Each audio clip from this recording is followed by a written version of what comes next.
അല്ലാഹുവിന്റെ വിശുദ്ധമായ ഖുർആൻ നാം എല്ലാവരും പാരായണം ചെയ്യുന്ന വിശുദ്ധമായ ഖുർആനിന്റെ ഒരു ചെറിയ അധ്യായത്തിൽ നമ്മുടെ ഇടയിൽ നാം കാണുന്ന, ദിവസേന നാം കാണുകയും നിവസിക്കുകയും അധിവസിക്കുകയും പരിചയിക്കുകയും ചെയ്യുന്ന ഏതാണ്ട് 6 അത്ഭുതമായ പ്രതിഭാസങ്ങളെ വിശുദ്ധമായ ഖുർആനിന്റെ ഒരു ചെറിയ അധ്യായത്തിൽ അള്ളാഹു രേഖപ്പെടുത്തുന്നുണ്ട്. ആ രേഖപ്പെടുത്തിയ അള്ളാഹുവിന്റെ വിശുദ്ധമായ ഖുർആൻ ആ ചെറിയ ഒരു അധ്യായത്തിലൂടെ നമ്മോട് നൽകുന്നത് വലിയ ഒരു സന്ദേശമാണ്. ഏറ്റവും പ്രധാനപ്പെട്ട, നാം ദിവസേന കാണുകയും നമ്മുടെ ചുറ്റുഭാഗത്ത് സഞ്ചരിക്കുകയും ചെയ്യുന്ന അള്ളാഹുവിന്റെ സൃഷ്ടികളിൽ അതിമഹത്തായ 6 അത്ഭുതങ്ങളെ പറഞ്ഞതിന് ശേഷം 7ാമതായി അള്ളാഹു അതിലേക്ക് മനുഷ്യനെ ചേർക്കുകയാണ്. ആ ഒരു പൂരണത്തിൽ അള്ളാഹുവിന്റെ ഖുർആൻ മനുഷ്യനോട് പറയുന്ന വലിയ ഒരു സന്ദേശമുണ്ട്. ആ അധ്യായം മറ്റൊന്നുമല്ല, നമ്മളെല്ലാവരും വളരെ കൃത്യമായി പാരായണം ചെയ്യുന്ന, നമുക്കെല്ലാവർക്കും അറിയാവുന്ന അള്ളാഹുവിന്റെ വിശുദ്ധമായ ഖുർആനിൽ പലപ്പോഴും ഇശാ നമസ്കാരങ്ങൾക്ക് ഇമാമ് കൃത്യമായി ഓതുന്ന വളരെ ചെറിയ ഒരു അധ്യായത്തിൽ അള്ളാഹു പറയുന്നത് വലിയ ഒരു മുന്നറിയിപ്പാണ്.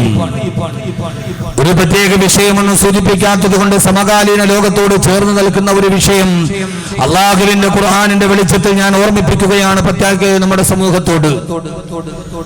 അള്ളാഹു ആ ഒരു ചെറിയ അധ്യായത്തിന്റെ പ്രമേയമായി ആദ്യം തന്നെ പറയുന്നത് മനുഷ്യനെയും അവന്റെ പ്രവർത്തന വൈകല്യങ്ങൾക്കുണ്ടായിപ്പോയ ലോകത്തിന് ഏറ്റവും ചിരപരിചിതമായ ചില ദുരന്ത മുഖങ്ങളെയുമാണ്. ആ ഒരു ചെറിയ അധ്യായം മറ്റൊന്നുമല്ല, അള്ളാഹുവിന്റെ ഖുർആൻ പറയുന്നു ബിസ്മില്ലാഹിർ റഹ്മാനിർ റഹീം, പരമകാരുണ്യകനും പരമദയാലുവുമായ അള്ളാഹുവിന്റെ തിരുനാമത്തിൽ ഞാൻ ആരംഭിക്കുകയാണ്. ആമുഖമൊന്നുമില്ലാതെ നേരിട്ട് ഞാൻ എന്റെ വിഷയത്തിലോട്ട് കിടക്കുകയാണ്. ഈ ഒരു ചെറിയ അധ്യായത്തിന്റെ ഗുണപാഠം പോലും നമ്മുടെ ജീവിതത്തിൽ ഉൾക്കൊള്ളാൻ നമുക്ക് കഴിയുന്നില്ലെങ്കിൽ വരാനിരിക്കുന്ന ആസന്നമായ ദുരന്തത്തെ പിടിച്ചു നിർത്താൻ ഈ ഒരു അഭിനവകാല സമൂഹത്തിന് കഴിയില്ല എന്ന് ലോകാവസാനം വരെ വരുന്ന ഒരു സമൂഹത്തിന് താക്കീത് നൽകുവാനാണ് അല്ലാഹു ഇത് പറഞ്ഞത്. ബിസ്മില്ലാഹിർ റഹ്മാനിർ റഹീം. 6ാം നൂറ്റാണ്ടിലെ അറബികൾക്ക് പരിചിതമല്ലാതിരുന്ന കരുണയുടെയും സ്നേഹത്തിന്റെയും ഉദാരതയുടെയും വിട്ടുവീഴ്ചയുടെയും പരസ്പര സ്നേഹത്തിന്റെയും പ്രതീകമായി ഏകനായ അല്ലാഹുവിനെ പരിചയപ്പെടുത്തിയ ഖുർആൻ. ആ ഖുർആൻ പറയുകയാണ് വശംസു വളുഹാഹാ വൽഖമരി ഇദാ തലാഹാ വന്നഹാരി ഇദാ ജല്ലാഹാ വല്ലൈലി ഇദാ യഗ്ശാഹാ വസ്സമാഇ വമാ ബനാഹാ വൽഅർളി വമാ തഹാഹാ വനഫ്സിൻ വമാ സവ്വാഹാ. വളരെ കൃത്യമായി ആലോചിച്ചു നോക്കിയാൽ, വെറുതെ ഒന്ന് കണ്ണോടിച്ചു നോക്കിയാൽ ഇന്ന് ജീവിച്ചിരിക്കുന്ന സമൂഹത്തിനോട് വലിയൊരു മുന്നറിയിപ്പാണ് അല്ലാഹു നൽകുന്നത്. അല്ലാഹു ആദ്യമായി പറയുന്നത് ദിവസവും നാം കാണുന്ന അല്ലാഹുവിന്റെ ദൃഷ്ടാന്തങ്ങളെ. രാവിലെ ഉമ്മപ്രഭാതം പൊട്ടിവിടരുമ്പോ ഉറക്കത്തിന് ആലസ്യത്തിൽ നിന്ന് കണ്ണു തിരുമ്മി എഴുന്നേറ്റാലുടനെ കിഴക്കൻ ചക്രവാളത്തിൽ ഉദിച്ചുയരുന്ന നീ കാണുന്ന ഈ അരുണ കിരണങ്ങളെ തന്നെയാണ് സത്യം.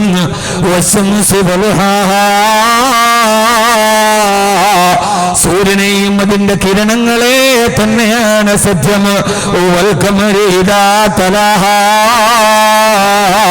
ശ്രദ്ധിച്ചു കേൾക്കണേ, അല്ലാഹു രണ്ടാമത് പറയുകയാണ്, ഈ സായാഹ്നം വിട പറഞ്ഞിട്ട് സന്ധ്യ നിന്നെ അടുക്കലേക്ക്, നിന്നെ ഉറക്കത്തിന്റെ ആലസ്യത്തിലേക്ക് പോകുമ്പോ സന്ധ്യാപ്രമാണത്തിന് നിന്നെ കാത്തിരിക്കുന്ന ആകാശലോകത്ത് പുഞ്ചിരി പോലെ പാൽനിലാവ് പൊടിച്ചു നിൽക്കുന്ന ചന്ദ്രഗോളത്തെ തന്നെയാണ് സത്യം. വൽഖമരീദാ തലാഹാ വല്ലൈലി ഇദാ യഗ്ശാഹാ. മൂന്നാമത് അല്ലാഹു പറയുന്നു, നിശബ്ദമായി നിനക്ക് ഉറക്കത്തിന്റെ കരിമ്പടത്തിലേക്ക് പുതച്ച് കിടക്കാൻ നിശബ്ദമായി നിനക്ക് മേലാപ്പൊരുക്കി തരുന്ന ആകാശഭൂമികളുടെ ഇടയിൽ ഒരു കരിശീല പോലെ നിനക്ക് തിരശീല ഒരുക്കി തരുന്ന നിന്റെ രാത്രിയെ തന്നെയാണ് സത്യം. വന്നഹാരി ഇദാ ജല്ലാഹാ. നാലാം ആറാമത് അല്ലാഹു പറയുന്നത് രാത്രിയെ മൂന്നാമത് പറഞ്ഞിട്ട് നാലാമത് പറയുന്നത് ഈ കാണുന്ന പകലിനെ തന്നെയാണ് സത്യം. പ്രഭാത പേര് മുടക്കിയിട്ട് കിഴക്കൻ ചക്രവാളത്തിൽ അരുണകിരണങ്ങൾ വരുമ്പോ മരക്കൊമ്പിലിരുന്നിട്ട് കൂകളത്തോടെ പ്രഭാതത്തെ വിളിക്കുന്ന കിളികളുടെ കലപിലാ ശബ്ദം കേട്ട് നീ ഉണരുന്ന ഈ പ്രഭാതത്തെയും ഈ പകലിനെയും അതിന്റെ ശോഭധന്യമായ യശോധവളമായ പ്രകാശത്തെ തന്നെയാണ് സത്യം.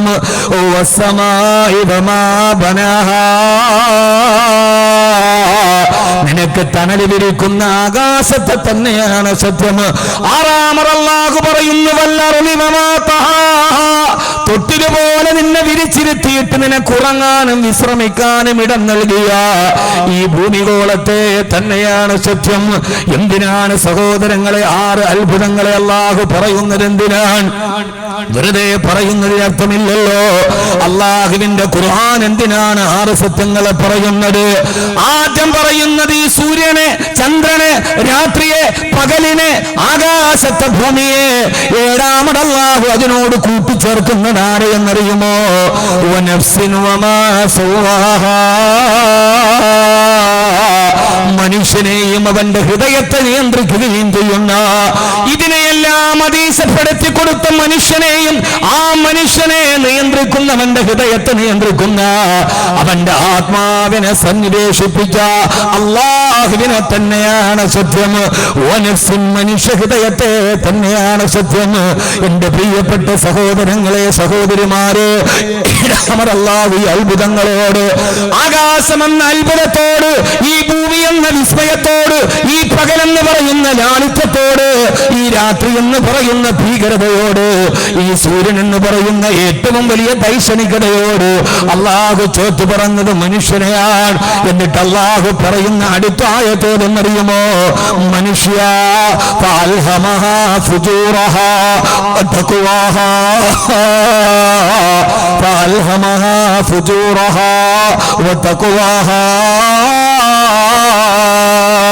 ഓ മനുഷ്യ, നീ സൂര്യനെ പോലെയല്ല, മാനവാ നീ ചന്ദ്രനെ പോലെയല്ല, മാനവാ നീ പകലിനെ പോലെയല്ല, മാനവാ നീ ഇരുളിനെ പോലെയല്ല, മാനവാ നീ കാണുന്ന സൂര്യനെ പോലെയല്ല, നീ കാണുന്ന ആകാശത്തെ പോലെയല്ല.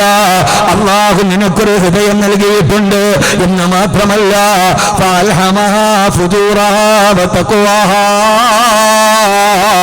ആ ഹൃദയത്തിന് നിന്റെ മുമ്പിൽ 2 വഴി അല്ലാഹു തുറന്നു തന്നിട്ടുണ്ട്.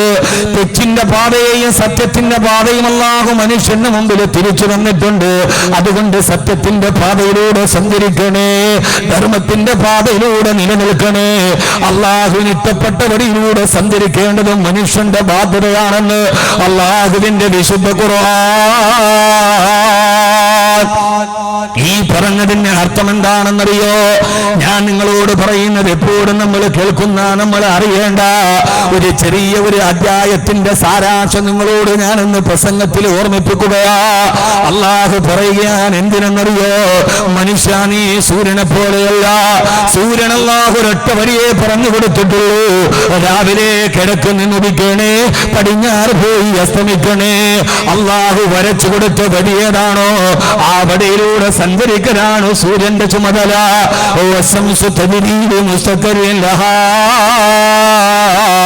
ذلك تقدير العزيز العليم والقمر قدرناه منازل حتى عاد كالعرجون القديم. അല്ലാഹു കാണിച്ചു കൊടുത്ത ഒരൊറ്റ വഴി, അതിലൂടെ സഞ്ചരിക്കലല്ലാതെ സൂര്യന് ചുമതലയില്ല, ചന്ദ്രന് ചുമതലയില്ല. രാത്രിയോടെപ്പോൾ വരാൻ പറഞ്ഞു അപ്പോൾ രാത്രി വരിക. പകലിനോടെപ്പോഴാണോ വരാൻ പറഞ്ഞത് ആ സമയത്ത് പകല് കൃത്യമായി വരിക. കവി പറഞ്ഞതുപോലെ നിശയത് വന്ന് വിളിച്ചു സന്ധ്യ, വിട പറയാനായി നിൽപ്പുണ്ട്. ഇളകുന്നതിൽ ഈ തരുലതെല്ലാം കരപരിലാളന മതിരാര്. സന്ധ്യ പോകാൻ കാത്തു നിൽക്കുമ്പോ ഇരുള് വരികയാണ്.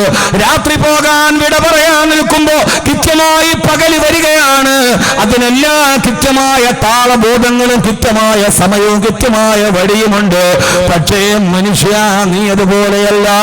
നിന്റെ മുമ്പിന് മാത്രം അല്ലാഹു 2 വഴികളാണ് നൽകിയത്.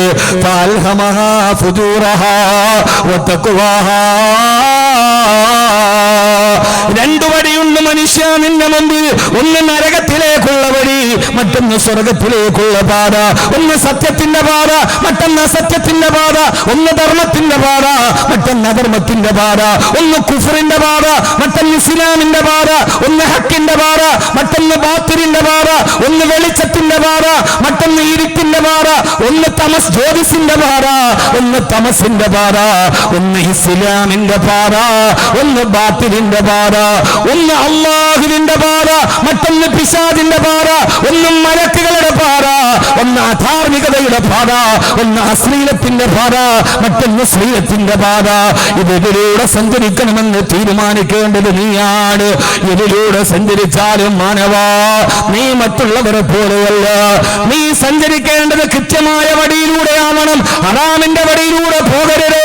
സൂര്യനോടല്ല പറഞ്ഞിട്ടില്ല മദ്യപിക്കരുത്, ചൂത് കളിക്കരുത്, പലിശ വാങ്ങിക്കരുത്.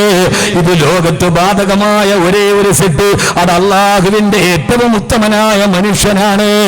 അല്ലാഹു പറയുന്ന മനുഷ്യ, നീ മറ്റുള്ളവരെ പോലെയല്ല. നിന്നെ പോലെ സൂര്യന് മരണമുണ്ട്. ഞാൻ ഈ പറയുന്നത് ശ്രദ്ധിച്ച് കേൾക്കണം. അല്ലാഹു പറയുന്നു സൂര്യനും ജനനമുണ്ട്, മരണമുണ്ട്. ഈ സൂര്യന് ഞാൻ ചുരുട്ടിക്കെട്ടുമത്രേ.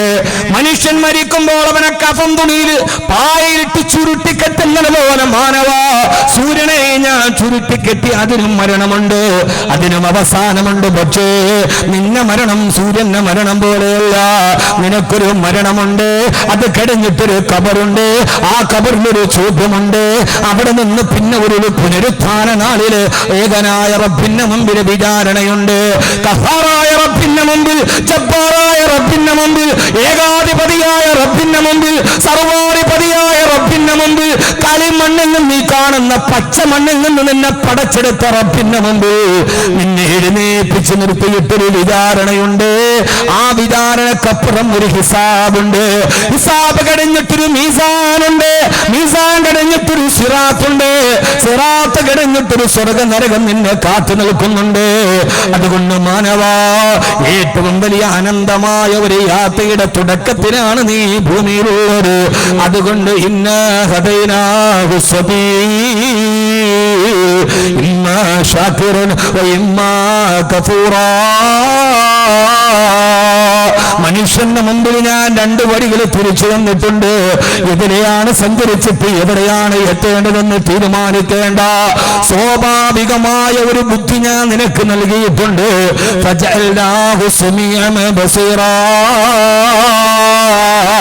സത്യമേതെന്ന് തിരിച്ചറിയാനും അസത്യമേതെന്ന് തിരിച്ചറിയാനുള്ള വിവേകത്തിന്റെ വിവേചന ബുദ്ധി നിനക്ക് ഞാൻ പ്രദാനം ചെയ്തിട്ടുണ്ട്. നീ നാൽക്കാലിയെ പോലെയല്ല, നീ അല്ലാഹു നൽകിയ സവിശേഷമായ ഗുണബുദ്ധിയുള്ളവനാണ്. അതുകൊണ്ട് എന്റെ ആദിക്കാട്ടുകുളങ്ങരയിലെ ആണ്ട് നേർച്ചയുടെ സമാപനത്തിന് ഈ വിനീതന്റെ പ്രഭാഷണം കേൾക്കാനെത്തിയ എന്റെ കരളിന്റെ കഷണമായ ചെറുപ്പക്കാരാ, അഭിനവകാല ലോകത്തിന്റെ മുമ്പിൽ പരമാവധി സുഖിക്കുക, പരമാവധി സുഖിച്ചിട്ടും മരിക്കുക എന്ന അഭിനവകാല മുദ്രാവാക്യത്തിന്റെ മുമ്പ് മറന്നു പോകരുത്. അല്ലാഹു നിന്നെ തെരഞ്ഞെടുത്തിരിക്കുകയാണ്. എവിടേക്കാണ് സഞ്ചരിക്കുന്നത് അറിയാൻ. നരകത്തിന്റെ പാത മുമ്പിലിരിക്കുമ്പോഴും സ്വർഗത്തിന്റെ പാത തെരഞ്ഞെടുക്കേണ്ടവരാണ് നമ്മളെന്ന ബോധമുണ്ടാകണം പെങ്ങളെ. അതുകൊണ്ടാണല്ലോ ആദരവായ പ്രവാചകൻ നബി മുഹമ്മദ് മുസ്തഫ, ആദരവായ പ്രവാചകൻ നബി മുഹമ്മദ് മുസ്തഫ, ഉറക്കപ്പറ ഹബീബായ നബി മുഹമ്മദ് മുസ്തഫ, ഉറക്കെ ഹബീബായ നബി മുഹമ്മദ് മുസ്തഫ. ഞാനിവിടെ ഈ സദസ്സിലോട്ട് കയറി വരുമ്പോഴും നിങ്ങളുടെ ഇമാമ് പ്രതിപാദനായ പ്രഭാഷകൻ ഷമീർ ദാരിമി അദ്ദേഹ സലാത്തിനെ കുറിച്ച് പറയുകയാണല്ലോ. ഇത് കേട്ടിട്ട് നമ്മുടെ ഹൃദയത്തിലേക്ക് അഭിനിവേശത്തിന്റെ ആന്തോളനം കടന്നു വരുന്നില്ലല്ലോ. അഭിലാഷമാണ് മദീന, അനുഗ്രഹമാണ് മദീന, മനസ്സിന്റെ അപാരമായ ആന്തോളനമാണ് മദീന. ആ മദീനയിലെത്താൻ അല്ലാഹു തൗഫീഖ് തൗഫീഖ് നൽകുമാറാകട്ടെ. അതുകൊണ്ട് ഉറക്കമുടങ്ങട്ടെ സ്വലാത്തുകൾ. ഏകാധിപതികളായ ഫറോവമാര് അധികാരത്തിന്റെ ചക്രവാളത്തിലിരുന്നിട്ട് നമ്മുടെ തൊണ്ടയിലോട്ട് കുത്തിപ്പിടിച്ചിട്ട് ഏത് ഉയർന്ന ശബ്ദവും നേർപ്പിക്കാൻ ശ്രമം നടത്തുമ്പോ ആ ശ്രമം നടത്തുന്നവൻ തൊണ്ടയിൽ കുത്തിപ്പിടിച്ചിട്ട് നിന്റെ ഇസ്ലാമിന്റെ ശബ്ദത്തെ നേർപ്പിക്കാൻ ശ്രമിക്കുമ്പോ അവന്റെ മുമ്പിൽ നിവർന്നു നിന്നിട്ട് സല്ലല്ലാഹു അലാ മുഹമ്മദ് സല്ലല്ലാഹു അലൈഹി വസല്ലം എന്ന് ഉറക്കെ പറയാൻ, ഇതെന്റെ ആദർശമാണെന്ന് പറയാൻ, ഇതെന്റെ അഭിലാഷമാണെന്ന് പറയാൻ, ഇത് ഞാൻ എന്റെ ഉമ്മയുടെ ഗർഭാശയത്തിൽ നിന്ന് വെളിയിലോട്ട് വന്നപ്പോ എനിക്ക് അല്ലാഹു നൽകിയ സന്മാർഗത്തിന്റെ അടയാളമാണെന്ന് അഭിനവകാല ജാലൂത്തുകളുടെ മുമ്പ്, അഭിനവകാല താലൂത്തുകളുടെ മുമ്പ്, അഭിനവകാല ഫറോവമാരുടെ മുമ്പിൽ വിളിച്ചു പറയാൻ നമുക്ക് കഴിയണം. ഇതെന്റെ ദീനാൻ, ഇത് വലിച്ചെറിയാനുള്ളതല്ല. ആതിര ആയിഷയായാലും നമുക്ക് പ്രശ്നമില്ല, ആയിഷ ആതിരയായാലും നമുക്ക് പ്രശ്നമില്ല. കാസർഗോട്ടിൽ പെണ്ണ് ആതിര എന്ന പെണ്ണ് ആയിഷയായാൽ അതുകൊണ്ട് ഇസ്ലാമിന് നേട്ടവുമില്ല. ആയിഷ പിന്നെ ആരുടെയൊക്കെയോ മടക്കി പിടിച്ച പിച്ചാത്ത് പിടിയുടെ മുമ്പിൽ അത് തിരുത്തി പറഞ്ഞിട്ട് പിന്നെ അവൾ ആതിരയായാലും ഇസ്ലാമിന് അതുകൊണ്ട് കോട്ടമില്ല. കാരണം മല്ലൂമാക്കും തുലക്കും ദീനക്കും വാത്തുമന്ത് അരയിക്കും ഞാമത്തീ ورضيت لكم الإسلام دينا. ഇത് പടച്ച തമ്പുരാ പൂർത്തീകരിച്ച് നൽകിയ ഒരു വിശ്വപ്രസ്ഥാനമാണ്. ഇവിടെ ആദര ആയിഷയായാലും നമുക്കെന്താ, ആയിഷ ആദരയായാലും നമുക്കെന്താ. പക്ഷേ നമുക്ക് പറയാനൊന്ന് മാത്രമേ ഉള്ളൂ, ആതിരയ്ക്ക് അനുവദിച്ചു കൊടുത്തത് ഹാദിയക്കും അനുവദിച്ചു കൊടുക്കണമെന്ന അവകാശബോധത്തിന്റെ മുമ്പിലാണ് നാം സംസാരിക്കുന്നത്. അതുകൊണ്ട് വിശ്വാസം ഓരോരുത്തരുടെ മൗലിക അവകാശമാണ്. അവർക്ക് ഇഷ്ടപ്പെട്ടതിൽ വിശ്വസിക്കട്ടെ, അവരിഷ്ടപ്പെട്ടത് തിരഞ്ഞെടുക്കട്ടെ, അവരിഷ്ടപ്പെട്ടതിലൂടെ നടന്നു പോകട്ടെ. ഇവിടെ നമുക്കെന്ത് പ്രകോപനമാണുള്ളത്? പക്ഷേ രാജ്യത്തിന്റെ ഭരണഘടന അവകാശമായി നൽകിയ ഒരു ഭരണഘടനമായ ഒരു പൗരന് അവകാശമുണ്ട്. ആതിരയ്ക്ക് അനുവദിച്ചു കൊടുത്തത് ഹാദിയക്കും അനുവദിക്കപ്പെടാത്തതിനെ കുറിച്ചിട്ടാണ് നാം ആശങ്കപ്പെടുന്നത്. അതുകൊണ്ട് സഹോദരങ്ങളെ, അഭിനവകാല ലോകത്തിന് മുമ്പ് ഉറക്കപ്പറയലാണ് സല്ലല്ലാഹു അലാ മുഹമ്മദ് സല്ലല്ലാഹു അലൈഹി വസല്ലം. അല്ലാഹു നമുക്ക് ബോധം നൽകി അനുഗ്രഹിക്കുമാറാകട്ടെ. അതുകൊണ്ടാണ് ആദരവായ പ്രവാചകൻ നബി മുഹമ്മദ് മുസ്തഫ,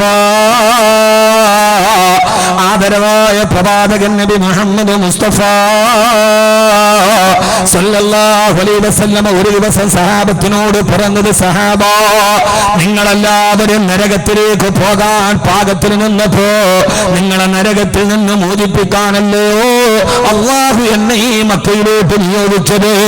അല്ലാഹുവിന്റെ റസൂലിന്റെ ചോദ്യമാണ് സഹാബത്തിനോട്.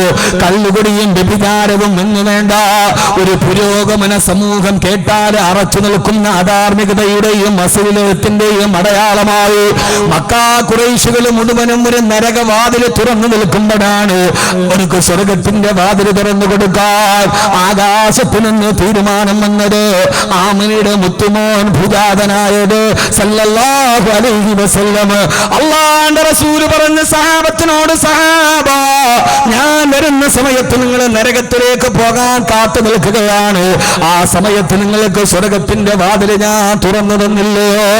നിങ്ങൾക്ക് ഞാൻ സ്വർഗത്തിന്റെ വഴി കാണിച്ചു തന്നില്ലയോ? ഒന്ന് നിങ്ങൾ ആലോചിച്ചു നോക്കുക. ഹബീബായ നബി തങ്ങളുടെ നിയോഗമെങ്ങാനും ഉണ്ടായിരുന്നില്ലെങ്കിൽ മക്കയുടെ അവസ്ഥ ഏതാ?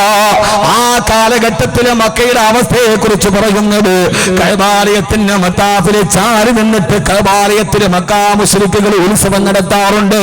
അവരുടെ ദൈവങ്ങളായ ലാത്തയുടെയും മനാത്തയുടെയും മുമ്പിൽ പോയി അവർ ഓരോ വർഷവും ആണ്ടറതിയിൽ ഉത്സവം നടത്തുമ്പോ ആയിരക്കണക്കിന് ആളുകൾ കഅബാലയത്തിന്റെ മത്താഫിൽ കാത്തു നിന്ന് ഉത്സവലഹരിയെ മദ്യപാനത്തിന്റെ ചഷകങ്ങളെ കയ്യിൽ പിടിച്ചിട്ട് ആറാടുമ്പോ അവരുടെ മനാത്തയുടെയും ലാത്തയുടെയും വാർഷിക ദിവസത്തിൽ ഉത്സവ ദിവസത്തിൽ മദ്യക്കുപ്പികളുമായി ആ ഉത്സവ ലഹരിയിൽ മക്കാ ഖുറൈശികൾ ആറാടുമ്പോ അവരുടെ മുമ്പിലൂടെ നടന്നു പോയിട്ടാണ് അല്ലാഹുവിന്റെ റസൂൽ പറഞ്ഞത്, യാ മഅ്ശറ ഖുറൈശ് ഖൂലൂ ലാ ഇലാഹ ഇല്ലല്ലാഹ്. ഈ കാണുന്നതൊന്നും ദൈവങ്ങളല്ല, ഏകനായവർ അല്ലാഹുവുണ്ട്. എന്നെ സൃഷ്ടിച്ച നിങ്ങളെ സൃഷ്ടിച്ച നമുക്ക് ആഹാരം എന്ന വായു തന്ന ഏകനായ അല്ലാഹുവിനെ നിങ്ങൾ വിശ്വസിക്കണേ. എന്നാൽ ലഅല്ലക്കും തുഫ്ലിഹൂൻ, നിങ്ങൾ വിജയത്തിന്റെ പാതയിലോട്ട് പോകുമെന്ന് പറഞ്ഞപ്പോ ആ സമയത്ത് ഹബീബായ നബി സല്ലല്ലാഹു അലൈഹി വസല്ലം പ്രസംഗിക്കുമ്പോ അല്ലാഹുവിന്റെ റസൂലിന് നേരെ വിരൽ ചൂണ്ടിയിട്ട് മുഹമ്മദേ, നീ ആരെയാണ് സ്വർഗത്തിലേക്ക് കൊണ്ടുപോകാൻ ശ്രമിക്കുന്നത്? ഞാനിപ്പോ സംസാരിക്കുന്നത് എന്നെ കേൾക്കുന്ന ഈ കാലഘട്ടത്തിന്റെ യുവജനങ്ങളോടാ. വാട്സപ്പിലൂടെയും ഫേസ്ബുക്കിലൂടെയും ആരാണ് ആദർശം ഞങ്ങളുടെ അണ്ണാക്കിലേക്ക് തള്ളിത്തരാനുള്ളത്? ആരുടെ ബഹള കേട്ടിട്ടാടാ ഞങ്ങൾ നന്നാവേണ്ടത്? ആരാണ് ഞങ്ങളോട് ധർമ്മം പറയാനുള്ളതെന്ന് വിവര സാങ്കേതിക വിദ്യയുടെ വിദൂര സാധ്യതകളെ കയ്യിൽ കിട്ടുമ്പോ അള്ളാഹുവിന്റെ ദീനിനെ വലിച്ചെറിയുന്ന ചെറുപ്പക്കാരെ, നിങ്ങളോടാണ് ഞാൻ പറയുന്നത്. നിങ്ങളെക്കാൾ അകപ്പതിച്ചൊരു സമൂഹം ഉണ്ടായിരുന്നു. കൈബാലയത്തിന്റെ മധ്യത്തില് മറ്റു കുപ്പികളെ കയ്യിൽ പിടിച്ചിട്ട് ആറാടുമ്പോ അള്ളാഹുവിനെ കുറിച്ച് പറഞ്ഞു കൊടുക്കവേ, നരകത്തിന്റെ ഭയാനകരമായ ശിക്ഷകളെ കുറിച്ച് വിവരിച്ചു കൊടുക്കുമ്പോ അള്ളാന്റെ റസൂലിന്റെ നേരെ വിരൽ ചൂണ്ടിയിട്ട് നീ ആരെയാണടാ നന്നാക്കാൻ ശ്രമിക്കുന്നത്? അഹിയാനന്ന് ചുറുയിലാഹീന ഇദാലം യുറുബിഹി ഇല്ലാഹാന. മുഹമ്മദേ, ഞങ്ങളുടെ മദ്യപാനം നീ കണ്ടിട്ടുണ്ടോ? മദ്യപിക്കാൻ പൈസ ഇല്ലെങ്കിൽ രാവിലെ മുതൽ വൈകുന്നേരം വരെ വടിയോരത്ത് കാത്തു നിന്നിട്ട് മദ്യപിക്കാൻ പൈസ കിട്ടാതിരിക്കുമ്പോ അതിനെതിരെ വരുന്നത് നിങ്ങളുടെ പിതാവാണെങ്കിൽ നിങ്ങളുടെ സ്വന്തം പിതാവിനെ പിടിച്ചു നിർത്തി കരുത്തു വെട്ടിയിട്ട് പിതാവിന്റെ മടിശീലയിലെ പൈസ എടുത്തു കൊണ്ടുപോയി മദ്യം വാങ്ങിച്ചു കുടിച്ച ആളുകളാ ഞങ്ങൾ. ഞങ്ങളോടാണോ നീ മദ്യപിക്കരുതെന്ന് പറയുന്നതെന്ന് അള്ളാന്റെ റസൂൽ എന്ന പ്രബോധകന് നേരെ വിരൽ ചൂണ്ടിയ 6-ാം നൂറ്റാണ്ടിലെ കാട്ടറബികളായിരുന്നുവല്ലോ. അവര് പിന്നീട് ആരായി മാറിയെന്ന് നിങ്ങൾക്കറിയോ? അതുകൊണ്ട് എന്റെ സഹോദരങ്ങളോട് ഞാൻ ഓർമ്മിപ്പിക്കുകയാണ്,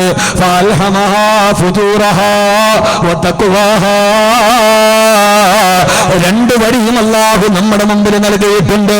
നിനക്ക് നന്നാവണോ? അല്ലാഹുവിന്റെ സ്വർഗത്തിലേക്ക് പോകണോ? ഈ വീമ്പ് പറഞ്ഞ ആളുകളെ നിങ്ങൾക്ക് ഞാൻ പരിചയപ്പെടുത്തി തരുമല്ലോ. അതിലൊരു സഹാബിയായിരുന്നു മഹാനായ സഅദ് ഇബ്നു മുആദ് റളിയല്ലാഹു അൻഹു. മഹാനായ സഅദ് ഇബ്നു മുആദ്, മഹാനായ സഅദ് ഇബ്നു മുആദ് അൻസാരിയായ സഹാബിയാണ്. 30-ാമത്തെ വയസ്സിലാണ് സഅദ് ഇബ്നു മുആദ് റളിയല്ലാഹു അൻഹു മുസ്ലിമാകുന്നത്. 35-ാമത്തെ വയസ്സിലാണ് സഅദ് ഇബ്നു മുആദ് വഫാത്താകുന്നത്, മുസ്ലിമാകുന്നത്. അണ്ടം വിട്ട് മുസ്ലിമാകുന്നത് 30-ാമത്തെ വയസ്സിൽ, വഫാത്താകുന്നത് 35-ാമത്തെ വയസ്സിൽ. അപ്പോൾ ധർമ്മത്തിന്റെയും വെളിച്ചത്തിന്റെയും നന്മയുടെയും പാതയിലെ ജീവിതം വെറും എത്ര വർഷം? 5 വർഷം. അധർമ്മത്തിന്റെ പാതയിലെ ജീവിതം 30 വർഷം. പ്രായബുദ്ധി ആയത് വെച്ച് നോക്കിയാൽ 15 വർഷം. ആ 15 വർഷം ഇവരാരാ? നമ്മളെ പോലെയോ അല്ലെങ്കിൽ നമ്മുടെ സമൂഹത്തിൽ കണ്ടതുപോലെയോ ഒന്നുമല്ല. അവർ കള്ളിന്റെ കുപ്പി, ഒരു ഉത്സവകാലം ഉണ്ടായിരുന്നു മക്കയിൽ, ഉണ്ടായിരുന്നില്ലേ? ഇല്ലേ? പിന്നെന്താ പറയാൻ? വർഷത്തിൽ അവരുടെ കൈബാലയത്തിന്റെ വിഗ്രഹങ്ങളുടെ മുമ്പിൽ അവരുടെ വലിയ ഉത്സവം നടത്തും. അന്നെല്ലാവരും കൂടും. ആ സമയത്ത് അവരെ മദ്യം കുടിച്ചിരുന്നു എന്ന് മാത്രമല്ല, ആ സമയത്താണ് ആണുങ്ങളുടെ മുമ്പിൽ പെണ്ണുങ്ങൾ ഉടുതുണി ബന്ധമില്ലാതെ നൃത്തം ചെയ്തിരുന്നു. ഇല്ലേ? അങ്ങനെയല്ലേ ചരിത്രം? പിന്നെന്തെങ്കിലും ഉണ്ടായിരിക്കുന്നു. അന്ന് ആ നാട്ടിൽ നിന്ന് മാത്രമല്ല വെളിനാട്ടിൽ നിന്നും പെണ്ണുങ്ങൾ വന്നിരുന്നു. ആ പെണ്ണുങ്ങൾ ഉത്സവകാലത്ത് ആണുങ്ങളും മദ്യക്കുപ്പികളും പെണ്ണുങ്ങൾ തുണിയിരഞ്ഞ് വിവസ്ത്രരായി അവര് പരിപൂർണമായ നഗ്നത്വം വെട്ടിയെന്ന് ചരിത്രം നമ്മളോട് പറഞ്ഞു തന്നിട്ടില്ലേ?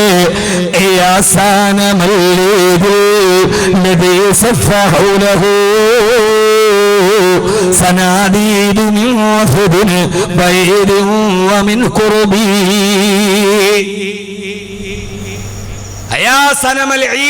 ഈദിന്റെ ദിവസം, പെരുന്നാളിന്റെ ദിവസം, ആഘോഷ ദിവസം, അല്ലദീ സഫ ഹൗലഹു, ചുറ്റുഭാഗത്ത് നിന്ന് ആഘോഷം നടത്തിയ ആളുകളെ സനാദീദു മിൻ വഫദിൻ ബഈദിൻ വമിൻ ഖുർബി, അങ്ങകലെ നിന്നും അടുത്തുമുള്ള ആളുകൾ വന്നവിടെ വലിയ ആഭാസ നൃത്തം ചവിട്ടിയിരുന്നു. ആ ഒരു സമൂഹത്തിൽപ്പെട്ട ആളായിരുന്നു മഹാനായ സഅദ് ഇബ്നു മുആദ് റളിയല്ലാഹു തആല അൻഹു. എന്റെ ചെറുപ്പക്കാരെ, നന്നാവാൻ സമയമായില്ലേ? എന്റെ സഹോദരങ്ങളെ, സഹോദരിമാരെ, അല്ലാഹുവിലേക്ക് തിരിച്ചു നടക്കാൻ സമയമായില്ല. 30-ാമത്തെ വയസ്സിൽ ആരാ? സഅദ് ഇബ്നു മുആദ് റളിയല്ലാഹു തആല അൻഹു. മഹാനായ മിസ്അബ് ഇബ്നു ഉമൈർ മഹാനായ മിസ്അബ് ഇബ്നു ഉമൈർ റളിയല്ലാഹു അൻഹു. ആരാ മിസ്അബ് ഇബ്നു ഉമൈർ? ആരാ മിസ്അബ് ഇബ്നു ഉമൈർ? നമുക്കതൊന്നും അറിയില്ല. നമ്മൾ ഉമ്മാടെ ജിമിക്കിങ് കമ്പലും പോയതും പാടിക്കൊണ്ട് നടക്കുക എപ്പോഴും. ആരാ മിസ്അബ് ഇബ്നു ഉമൈർ? ഹബീബായ നബി മുഹമ്മദ് മുസ്തഫ. നിങ്ങൾ സഹകരിച്ചില്ല ഞാൻ വാള് പറയില്ല കേട്ടോ, നിങ്ങൾ ഉറക്ക സലാത്ത് പറഞ്ഞു. മഹാനായ മിസ്അബ് ഇബ്നു ഉമൈർ റളിയല്ലാഹു തആല അൻഹു മദീനയിലേക്ക് ഹിജ്റ പോകുന്നതിന് മുമ്പേ ഹബീബായ നബി സല്ലല്ലാഹു അലൈഹി വസല്ലം ഖുർആൻ പഠിപ്പിക്കാൻ വേണ്ടി മദീനയിലോട്ട് പറഞ്ഞു വിട്ട സഹാബി. ഹിജ്റയ്ക്ക് മുസ്ലിമീങ്ങൾ അവിടെ എത്തുന്നതിന് മുമ്പേ മിസ്അബ് ഇബ്നു ഉമൈർ റളിയല്ലാഹു അൻഹു മക്കയിലെ ഏറ്റവും ധനാഢ്യനായ സഹാബി, മക്കയിലെ ഏറ്റവും ഗ്ലാമറുള്ള സഹാബി, നല്ല സുന്ദരനാണ് മിസ്അബ് ഇബ്നു ഉമൈർ. മിസ്അബ് ഇബ്നു ഉമൈർ നെഞ്ചം തിരിച്ചുകൊണ്ട് കുതിരപ്പുറത്ത് വരുന്നത് കാണാൻ മക്കയിലെ പെണ്ണുങ്ങൾ റോഡിന്റെ ഇരുവശവും കാത്തു നിൽക്കുമായിരുന്നു എന്നാണ്. ഇപ്പോഴത്തെ നമ്മുടെ പിള്ളേർ ഒരു പൾസർ 220 ബൈക്കിൽ ഇങ്ങനെ ഇല്ല കുളത്തിന്റെ മുകളിൽ തവളയിരിക്കണ മാതിരി കാലൊക്കെ ഇങ്ങനെ വെച്ചിട്ട് വരുന്നത് കോളേജിന്റെ മുമ്പിൽ പെൺപിള്ളേര് കാത്തു നിന്ന് ഹരം കൊള്ളുന്നത് പോലെ ആ കാലഘട്ടത്തിൽ മിസ്അബ് ഇബ്നു ഉമൈർ റളിയല്ലാഹു തആല അൻഹു എന്ന മൊഞ്ചനായ ചെറുപ്പക്കാരൻ, മലപ്പുറംകാരുടെ ഭാഷയിൽ പറഞ്ഞാൽ നല്ല സൊങ്കു സുറുക്കുള്ള ചെറുപ്പക്കാരൻ. അങ്ങനല്ല കാര്യം.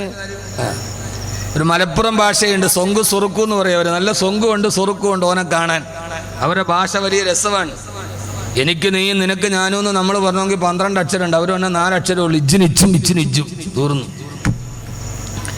അവരുടെ ഭാഷ എങ്ങനെയാണ്? ആ ഭാഷയിൽ സൊങ്കു സുറുക്കുള്ള ഒരു ചെറുപ്പക്കാരൻ വരുന്നത് കാണാൻ കുതിരപ്പുറത്ത് നെഞ്ചും വിളിച്ചിട്ട് മിസ്അബ് ഇബ്നു ഉമൈർ വരുമ്പോ കാണാൻ മക്കയിലെ പെൺകുട്ടികൾ രോമാഞ്ചം കൊണ്ട് കാത്തു നിൽക്കുമായിരുന്നു. ആ സഹാബിയാണ് മിസ്അബ് ഇബ്നു ഉമൈർ. പക്ഷെ അള്ളാഹുവിന്റെ ദീനിനെ അടുത്തറിഞ്ഞപ്പോ, ഹബീബായ നബി തങ്ങളെ സ്നേഹിച്ചപ്പോ മിസ്അബ് ഇബ്നു ഉമൈർ റളിയല്ലാഹു അൻഹു ഖുർആൻ പഠിപ്പിക്കാൻ മദീനയിലേക്ക് പോയി. മദീനയുടെ ഒരു മരുഭൂമിയുടെ ഭാഗത്ത് ചെറിയ ഒരു ഈത്തപ്പന മരത്തിന്റെ ഓല കൊണ്ടൊരു ചെറിയ കെട്ടുണ്ടാക്കി അവിടെ ഇരുന്ന് ഖുർആൻ പഠിപ്പിച്ചു, ഖിറാഅത്ത് പഠിപ്പിച്ചു. അപ്പോൾ മദീനക്കാര് പറയും, നമ്മുടെ നാട്ടിലൊരു മുക്രി വന്നിട്ടുണ്ടല്ലോ. ഒരു മുക്രി എന്ന് പറഞ്ഞാൽ ഖുർആൻ പഠിപ്പിക്കുന്ന ആൾ, ഓതാൻ പഠിപ്പിക്കുന്ന ആൾ. മിസ്അബ് ഇബ്നു ഉമൈറിനെ മദീനക്കാര് പരിചയപ്പെടുത്തുന്നത്, ആ വേറെ ഏതോ മക്കയിൽ നിന്ന് ഒരാൾ ഇവിടെ വന്നിട്ടുണ്ടല്ലോ, ഒരു മുക്രി എന്ന് പറഞ്ഞാൽ ഓതാൻ പഠിപ്പിക്കുക, നമ്മുടെ കുട്ടികളെ ഓതാൻ പഠിപ്പിക്കുന്ന ആൾ. ആദ്യത്തെ മുക്രിയാണ് മിസ്അബ് ഇബ്നു ഉമൈർ. ആ മുക്രി എന്ന് പറഞ്ഞ് ലോപിച്ചിട്ടാണ് പിന്നെ മുക്രി ആയത്. ഇപ്പൊ നമ്മൾ പറയില്ലേ, സാധാരണ പള്ളിയിലെ മുക്രിക്കാക്കാൻ മുക്രി എന്ന് പറയുന്ന പദത്തിന്റെ അസില് മുക്രി എന്നാണ്. അതാണ് പിന്നെ മുക്രി ആയത്. എന്ന് പറഞ്ഞാൽ പഠിപ്പിക്കുന്ന ആൾ.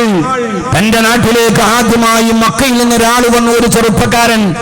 ആ ചെറുപ്പക്കാരൻ വരുമ്പോ അവിടുത്തെ ഏറ്റവും പ്രധാനപ്പെട്ട തെമ്മാടിയാണ് സഅദ് ബിൻ മുആദ്. നിങ്ങൾ കേൾക്കണേ ചെറുപ്പക്കാരാ, ഇത് സ്പൈഡർമാന്റെയും സൂപ്പർമാന്റെയും കഥയല്ല. ഇത് ബോളിവുഡിന്റെ ഹോളിവുഡിന്റെ ത്രസിപ്പിക്കുന്ന ചെറുപ്പക്കാരന്റെ കഥയല്ല.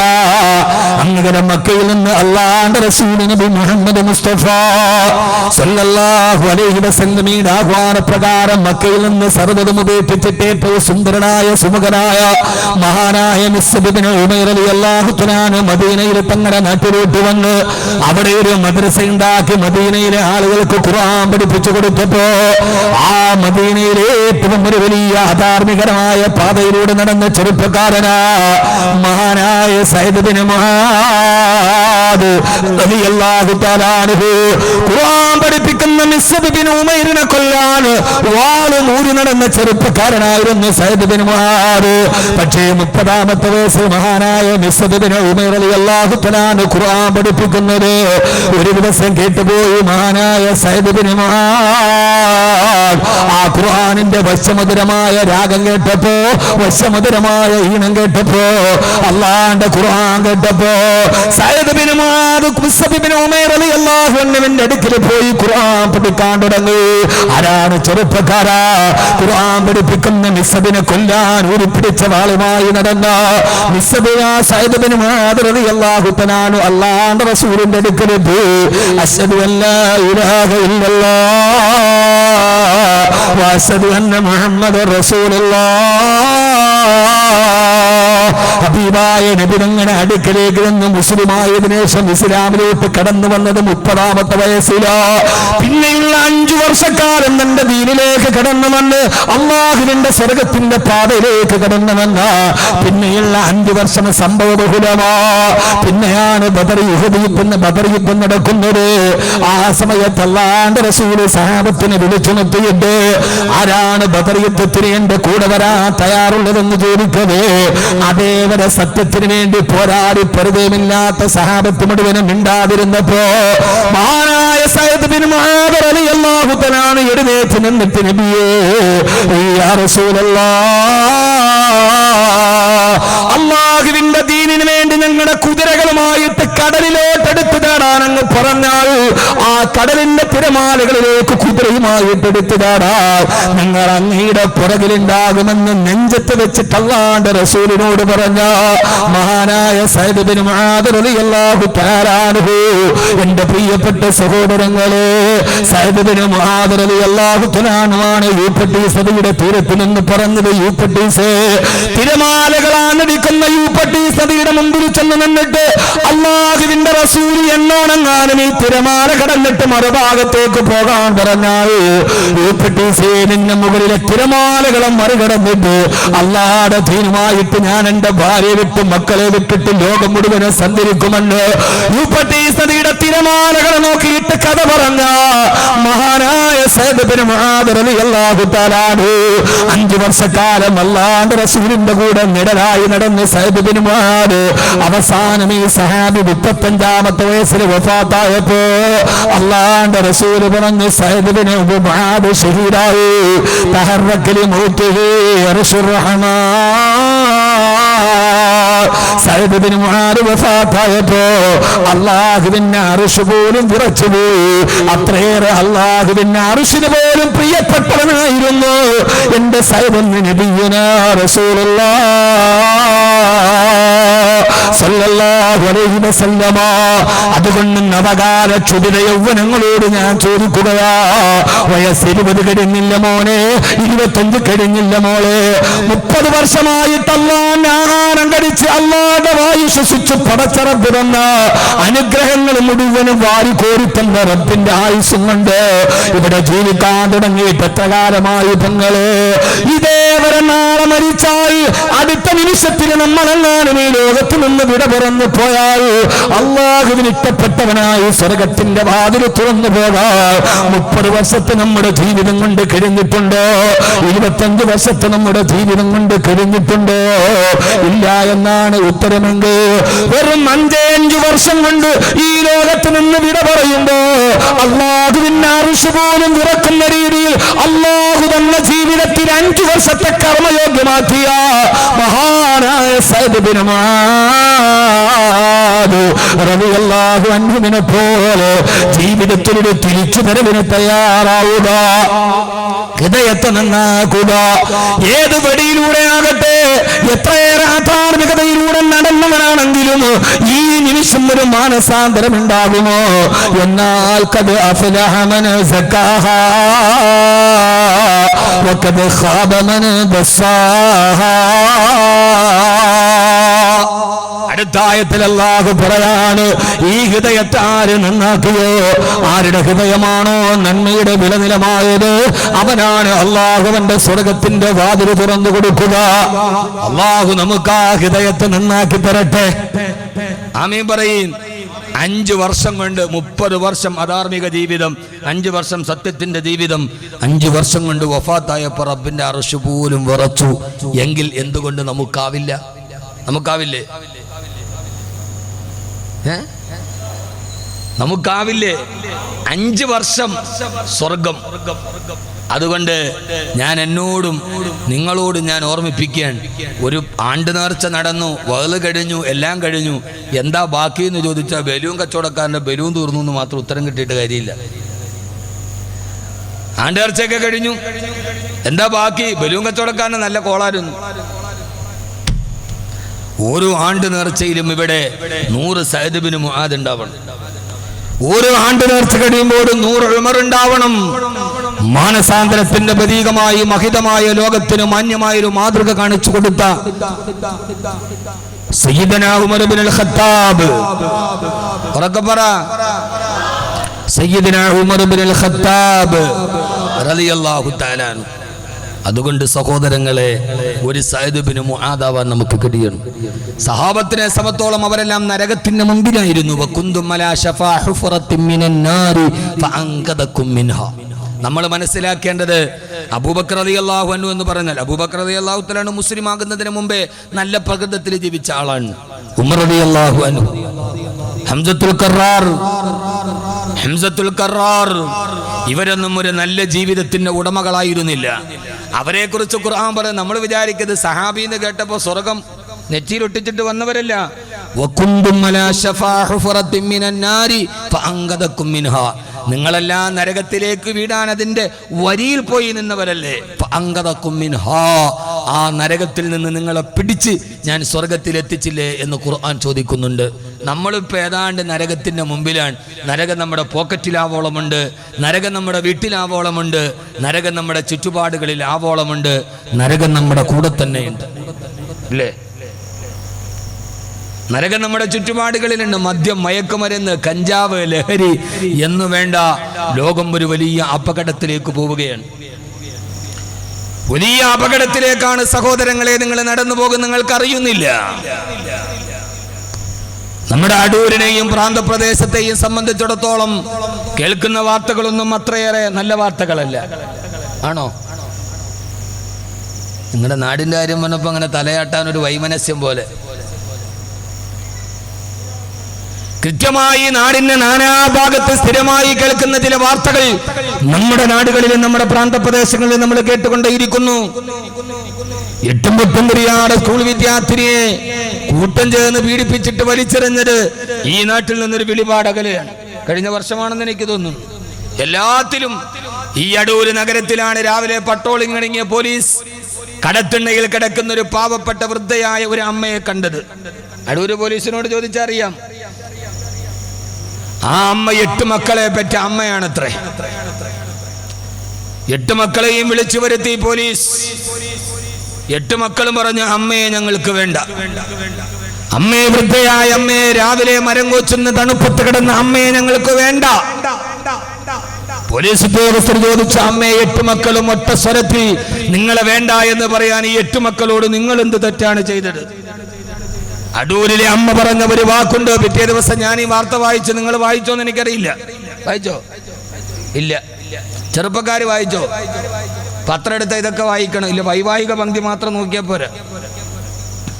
നമ്മൾ ആദ്യം നോക്കണത്, ചെറുപ്പക്കാരാണെങ്കിൽ പത്രം കിട്ടി ആദ്യം മാട്രിമോണിയൽ പേജ്. വെളുത്ത സുന്ദരി, 21 വയസ്സ്, 5 ഇഞ്ച് ഉയരം, സാമാന്യ സൗന്ദര്യം, ഇടത്തരം കുടുംബം, ആലോചന ക്ഷണിക്കുന്നു. കല്യാണം കഴിഞ്ഞവരാണെ നോക്കുന്നത്, അവർ പത്രം എടുത്ത് ആദ്യം നോക്കുന്ന കമ്പോള നിലവാരം, റബ്ബറിന് വില ഇടിഞ്ഞു, ഏലക്കാക്ക് കൂടി, അൽഹംദുലില്ലാ.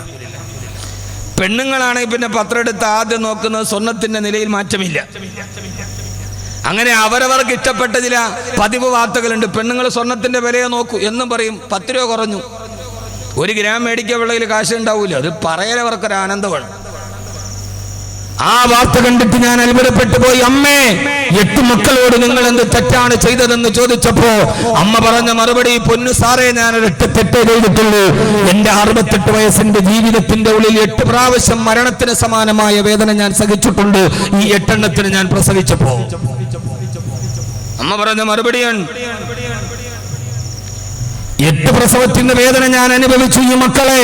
അതല്ലാതെ ഒരു തെറ്റ് ചെയ്തതായിട്ട് എനിക്ക് ഓർമ്മയില്ലെന്ന് അടൂർ നഗരത്തിൽ ഒരമ്മ പറഞ്ഞ വാർത്ത കേൾക്കുമ്പോ ഏതൊരവസ്ഥയിലേക്ക് നോക്കിയാലും ബന്ധങ്ങൾക്ക് വിലയില്ലാതെ മയക്കുമരുന്നിന്റെ, കഞ്ചാവിന്റെ, പലിശയുടെ, ലോട്ടറിയുടെ എന്ന് വേണ്ട എല്ലാവിധ അശ്ലീലതകളും അടിമകളായി നമ്മൾ മാറിയിരിക്കുന്നു. 8 പ്രാവശ്യം മക്കളെ പ്രസവിച്ച അമ്മയെ വേണ്ടത്ര മക്കൾക്ക്. ഏത് അമ്മ വീട്ടിലുറക്കാൻ തൊട്ടിലുണ്ടായിട്ടും നെഞ്ചിന്റെ മുകളിലിട്ട് താരാട്ടുപാട്ട് ഉറക്കിയ അമ്മയെ കിടക്കാൻ കട്ടിലുണ്ടായിട്ടും തെരുവിലിറക്കി വിട്ട മക്കളുടെ നാട്ടിലാണ് നമ്മൾ ജീവിക്കുന്നത്. ഉറക്കാൻ തൊട്ടിലുണ്ടായിട്ടും അതിൽ കിടത്താതെ നെഞ്ചത്തിട്ട് താരാട്ടുപാട്ടി ഉറക്കിയ അമ്മയെ കിടക്കാൻ വീട്ടിൽ കട്ടിലുണ്ടായിട്ടും നടുവടിയിലേക്ക് ഇറക്കി വിട്ട മക്കളുടെ ലോകത്ത് നിന്നുകൊണ്ട് നാം സംസാരിക്കുമ്പോ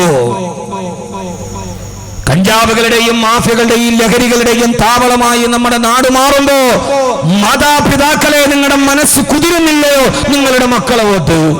ഈ മക്കളുടെ ഭാവിയോർത്ത് എവിടേക്കാണ് കടന്നു പോകുന്നത്?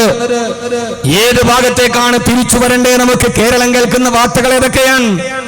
ദിവസവും ദൃശ്യശ്രാവ്യ മാധ്യമങ്ങൾ കൈകാര്യം ചെയ്യുന്ന നിങ്ങളോട് ഞാൻ പറയേണ്ട കാര്യമില്ല. 6-ാം നൂറ്റാണ്ടിലെ അറബികളെ പോലും കാട്ടറബികളെ ലജ്ജിപ്പിക്കുന്ന രീതിയിൽ ഓരോ ദിവസവും കടന്നു പോകുമ്പോ കേരളം അടുത്ത കാലത്ത് കേട്ട വാർത്ത, ഒരു കാലഘട്ടത്തിൽ എന്റെ പ്രിയപ്പെട്ട സഹോദരങ്ങളെ, മക്കാ ഖുറൈശികൾ അബൂജഹലിനെ കുറിച്ച് നമ്മൾ പറയുന്നതെന്താ? അവര് പറഞ്ഞിരുന്നത് വൈകുന്നേരം വരെ വ്യഭിചരിക്കാൻ ഒരു പെണ്ണിനെ നോക്കി നിന്നിട്ട് കിട്ടാതെ വന്ന് നിരാശയോടെ വീട്ടിലോട്ട് പോകുമ്പോ ഇന്നൊരു പെണ്ണിന്റെ സാമീപ്യമില്ലാതെ കടന്നുറങ്ങണമെന്നോ അല്ലോ എന്നോത്ത് വീട്ടിലോട്ട് നിരാശയോടെ പോയപ്പോഴാണ് എന്റെ പെങ്ങളെ ഞാൻ കണ്ടത്. അന്നത്തെ രാത്രിയിൽ എന്റെ സ്വന്തം പെങ്ങളെ കൂടെ കിടത്തിയിട്ടാണ് ഞങ്ങൾ ഉറങ്ങിയത്. മുഹമ്മദ് സല്ലല്ലാഹു അലൈഹി വസല്ലം എന്ന അല്ലാഹുവിന്റെ റസൂലിന്റെ നെഞ്ചിന് നേരെ വിരൽ ചൂണ്ടി പറഞ്ഞവരാണ് മക്കാ ഖുറൈശികൾ. അവരത്രേ പറഞ്ഞിട്ടുള്ളൂ, പെങ്ങളെയാണെങ്കിൽ ഞങ്ങൾ കൂടെ കിടത്തിയിട്ടുണ്ട് എന്ന്. ഇന്ന് സ്വന്തം സഹോദരിയുമായിട്ടുള്ള ശാരീരിക ബന്ധം ലൈവായി ഫേസ്ബുക്ക് ലൈവിലൂടെ ലോകത്തെ കാണിക്കുന്ന രീതിയിൽ മറ്റൊരു സമൂഹം ഈ ലോകത്തെത്തി നിൽക്കുമ്പോൾ ആരെയാണ് നമ്മൾ പറയുന്നത്? അബൂജഹലും കൂട്ടരും ഒരല്പം കൂടി മാന്യതയുള്ളവരായിരുന്നു എന്ന് നമ്മൾ ഒന്ന് രഹസ്യമായിട്ടെങ്കിലും പറയേണ്ടി വരും. അബൂജഹലും 6-ാം നൂറ്റാണ്ടിലെ കാട്ടറബികളും ഇന്നത്തെ ഒരവസ്ഥ വെച്ച് കുറച്ചുകൂടിയൊക്കെ എന്താ പറയാൻ, നാണം. എന്താ നാണം? നമ്മളൊന്ന് നോക്കുമ്പോ എന്നെ കുറിച്ച് അബൂജഹലിന്റെ താടയാ ഞാൻ. അതേ മോനെ, വൈലോപ്പിള്ളി പറഞ്ഞതുപോലെ വല്ലപ്പോഴും ഒന്ന് കണ്ണാടി എടുത്ത് നോക്ക. അപ്പൊ മുഖം കാണുമ്പോ ചോദിക്കണം, ഞാനൊരു ദേവേന്ദ്രനോ? സൂക്ഷിച്ചു നോക്കി ഞാനൊരു അത്യുഗ്ര വേതാളമല്ലേ എന്ന് സ്വയം ചോദിക്കുമെന്ന് ഉത്തരം കിട്ടും. കണ്ണാടിയിൽ നമ്മുടെ മുഖം കാണുമ്പോ നമ്മുടെ ജീവിതത്തെ കുറിച്ച് തിരിച്ചു നോക്കാൻ കഴിയാതെ വരുമ്പോൾ, കാസർഗോഡ് ജില്ലയിൽ എവിടെയോ ഗൾഫുകാരന്റെ പാവപ്പെട്ട ഒരു ഭാര്യ ഗർഭിണിയായി. എങ്ങനെയാണ് ഗർഭിണിയായതെന്ന് നമ്മക്കറിയില്ല. ഞാൻ ഈ പറയുന്നത് ഇതിന്റെ യൂറോപ്പിന് ആഫ്രിക്കയുടെ കഥയൊന്നുമല്ല. അവസാനം ആളുകൾ ആ പെണ്ണിനെ പഠിച്ചു. എന്റെ പ്രിയപ്പെട്ട സഹോദരങ്ങളെ, വരാനിരിക്കുന്ന ദുരന്തങ്ങളെ കാസർഗോഡുകൾ നമ്മുടെ അടൂരിൽ ആവർത്തിക്കപ്പെടാതിരിക്കട്ടെ, ആനിക്കാട്ടുകുളങ്ങരയിൽ ആവർത്തിക്കപ്പെടാതിരിക്കട്ടെ. രാവിലെ പത്രങ്ങളിൽ വാർത്തിച്ച വാർത്തകൾ നമ്മുടെ അയൽപക്കത്തോ നമ്മുടെ വീടുകളിലോ ആവർത്തിക്കപ്പെടാതിരിക്കാൻ അവസാനം അമ്മയുടെ ബന്ധുക്കൾ മുഴുവനും കൈയൊടിഞ്ഞു. ഏറ്റവും അവസാനം ആരാണ് പ്രതി എന്ന് അന്വേഷിച്ചു പോകുമ്പോഴാണ് ആരാണ് പ്രതി എന്നറിയോ അമ്മയ്ക്കറിയില്ല. അമ്മ പറഞ്ഞു, എന്നെ ഇതേവരെ ആരും തൊട്ടിട്ടില്ല. അവസാനം പ്രതി അന്വേഷിച്ചു പോകുമ്പോൾ ആരാണ് പ്രതി എന്നറിയോ? ഗൾഫിൽ പാവപ്പെട്ട ഭർത്താവ് കട്ടപ്പെട്ടിട്ട് തന്നെ ഒറ്റയാക്കി പോകുമ്പോൾ തന്നെ കന്തിക്കൊരു കൂട്ടായി എന്ന് കരുതി അടുത്ത മുറിയിൽ കിടന്നുറങ്ങുന്ന 15 വയസ്സുകാരനായ മകനാണ് അമ്മയെ ഗർഭിണിയാക്കിയതെങ്കിൽ പാതിരാ സമയത്ത് ഉറങ്ങാൻ പോകുന്ന അമ്മയെ ഉറക്ക ഗുളിക കൊടുത്ത് മയക്കി കിടത്തിയിട്ട് അമ്മയുടെ ശരീരത്തിൽ തന്നെ ആഗ്രഹം തീർക്കുന്ന മക്കളുടെ കാലത്തെത്തി നിൽക്കുമ്പോ സ്വന്തം മകനാണ് തന്റെ ഗർഭാശയത്തിൽ കിടക്കുന്ന കുഞ്ഞിന്റെ അച്ഛനെന്ന് തന്റെ മകന്റെ മുഖത്ത് നോക്കി പറയേണ്ട ഒരവസ്ഥയിലേക്ക് നമ്മുടെ സമകാലീന കേരളം നടന്നു പോകുമ്പോ എന്റെ പ്രിയപ്പെട്ട സഹോദരങ്ങളെ, സഹോദരിമാരെ, ഇതൊന്നും 6-ാം നൂറ്റാണ്ടിൽ റിപ്പോർട്ട് ചെയ്തിട്ടുണ്ടെന്ന് തോന്നുന്നില്ല എന്റെ പ്രിയപ്പെട്ട സഹോദരാ. അതുകൊണ്ട് ഈ പോക്ക് അപകടമാണ്.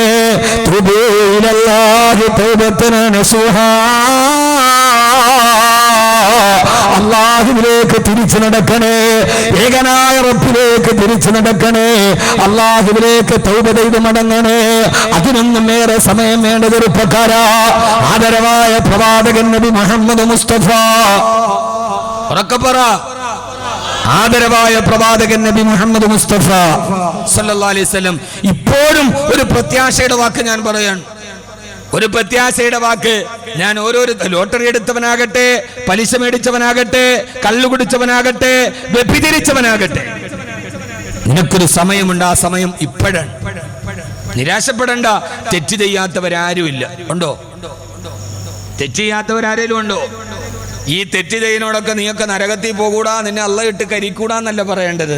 പറയുന്നത് മോനെ, റബ്ബ് നിനക്ക് ഇപ്പോഴും ഒരു അവസരം നൽകിയിട്ടുണ്ട്. ഇപ്പൊ ഇവിടെ വെച്ച് നീ ഇത് നിർത്തി അള്ളാഹുവിലേക്ക് തിരിച്ചു വന്ന് നീ ആദിക്കാട്ടുകുളങ്ങര പള്ളിയുടെ ആണ്ട് നേരത്തൊക്കെ സമാപനത്തിൽ ഇൻഷാ അല്ലാഹ് ഇന്നു മുതൽ എൻ്റെ ജീവിതത്തിൽ എനിക്കൊരു മാറ്റം ഉണ്ടാവണം എന്നാഗ്രഹിച്ചു. വീട്ടിൽ പോയി കിടന്നുറങ്ങി. സുബഹിക്ക് ബാങ്ക് വിളിച്ചപ്പോൾ നീ എഴുന്നേറ്റില്ല, മരിച്ചുപോയി. നിനക്ക് സ്വർഗ്ഗം ഉറപ്പാണ്.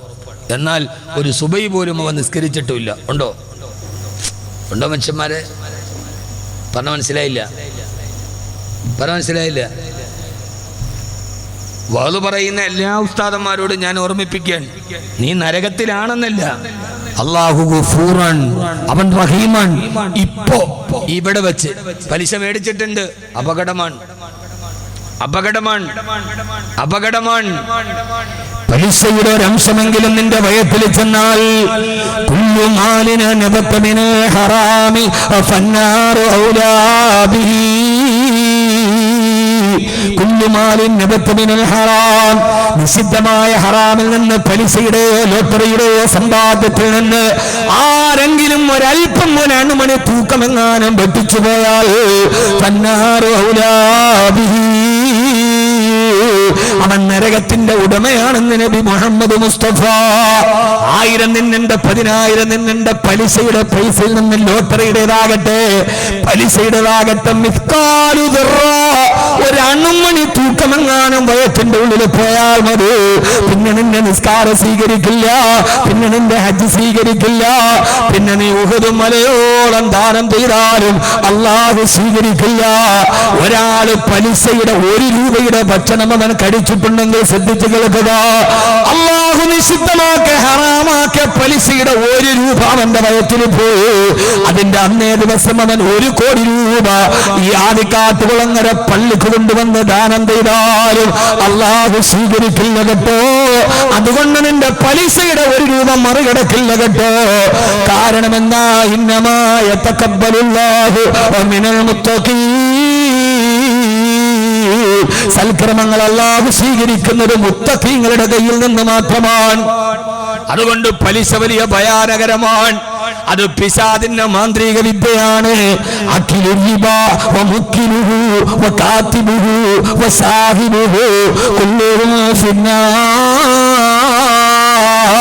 പലിശ തിന്നുന്നവൻ, പലിശ തീറ്റിക്കുന്നവന്, പലിശക്ക് വേണ്ടി എഴുതുന്നവന്, പലിശക്ക് വേണ്ടി ജാമ്യം നിൽക്കുന്നവന് എല്ലാവരും അവരെല്ലാവരും നരകത്തിന്റെ വിറക് കൊള്ളുകളാണെന്ന് അല്ലാഹുവിന്റെ പ്രവാചകൻ നബി മുഹമ്മദ് മുസ്തഫ. കള്ള് ഒരൽപ്പമെങ്ങാനും കുടിച്ചിട്ടുണ്ടോ? പാതകമാണ്. ആരെങ്കിലും ഒരു കള്ളുകുടിയനായി മരിച്ചു പോയാൽ രാവിലെ മുതൽ വൈകുന്നേരം വരെ ജോലി ചെയ്തിട്ട് വൈകുന്നേരം വീട്ടിലോട്ട് വരുന്ന സമയത്ത് ക്ഷീണം മാറ്റാൻ ഒരു കോട്ടിറങ്ങാനും മടിച്ചിട്ട് വന്നിട്ട് രാത്രിയിൽ കിടന്നിറങ്ങി ആ ഉറക്കത്തിലെങ്ങാനും നീ ഒന്ന് മരിച്ചു പോയാൽ മമ്മാത്ത മഗ്മൂസൽ ഖംരി സഖാഹുല്ലാഹു മിനൽ അവനെ അല്ലാഹു നാളെ നരകത്തിലെ കുടിപ്പിക്കുന്നത് കൂത്തിൽ നിന്നാണ്. സഹാബത്ത് ചോദിച്ചു, നബിയേ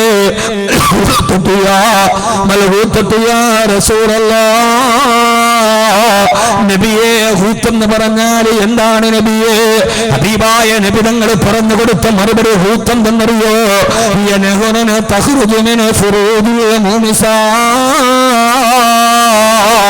അഭിസാരികളായ വേശ്യാവൃത്തിക്കാരായ പെണ്ണുങ്ങളുടെ ശരീരത്തിന്റെ രഹസ്യഭാഗത്തിൽ നിന്ന് ഒലിച്ചു വരുന്ന ചീഞ്ചലം കൊണ്ട് നിറക്കപ്പെട്ട പുഴയാണ് കൂട്ട്.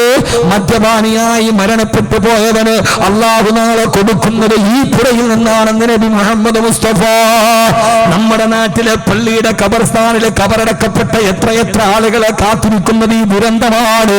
അതുകൊണ്ട് ചെറുപ്പക്കാരെ, എന്റെ സുഹൃത്തുക്കളെ, എന്റെ കഷണമായ ചെറുപ്പക്കാരാ, ഉമർ മദ്യപിച്ചിട്ടുണ്ട് മോനെ, ഖാലിദും മദ്യപിച്ചിട്ടുണ്ട് മോനെ, സൈദും മദ്യപിച്ചിട്ടുണ്ട് മോനെ. അല്ലാഹുവിന്റെ നരകത്തെ കുറിച്ച് കേട്ടപ്പോ, അല്ലാഹുവിന്റെ നരകത്തിന്റെ ഭയാനകരമായ ശിക്ഷകളെ കുറിച്ച് കേട്ടപ്പോ അവർക്കെല്ലാം മാനസാന്തരമുണ്ടായതുപോലെ ഈ പ്രവർത്തകരെന്ന് വന്ന് ക്ഷണിച്ചതും ഞാൻ ഇവിടെ വന്ന് പ്രസംഗിച്ചതും ഒരാളുടെ ജീവിതത്തിന്റെ ഹിദായത്തിന് തുടക്കമാകുമെങ്കിൽ ഒരിക്കൽ കൂടി ഓർമ്മിപ്പിക്കുകയാണ്. നരകത്തിന്റെ ഭയാനത കേട്ടപ്പോ ഒരു ദിവസം ഹബീബായ നബി മുഹമ്മദ് മുസ്തഫ ഉറക്കപ്പറ, അല്ലാഹു നമ്മുടെ ജീവിതത്തിൽ മാറ്റം തരട്ടെ. എന്തുകൊണ്ട് സഹോദരങ്ങളെ, എത്ര തെറ്റ് ചെയ്താലും അവന് നന്മയിലോട്ട് മടങ്ങാൻ ഒരൊറ്റ നിമിഷം മതി. ഈ നിമിഷം, ഇപ്പോ അള്ളാഹു എനിക്ക് നിങ്ങൾക്ക് തൗഫീക്ക് തരട്ടെ. ഒന്ന് ഉറക്ക ആമീനെങ്കിലും പറയും. അതെങ്കിലും അള്ളാഹു സ്വീകരിച്ചിട്ടൊരു അവസരം തന്നാലോ.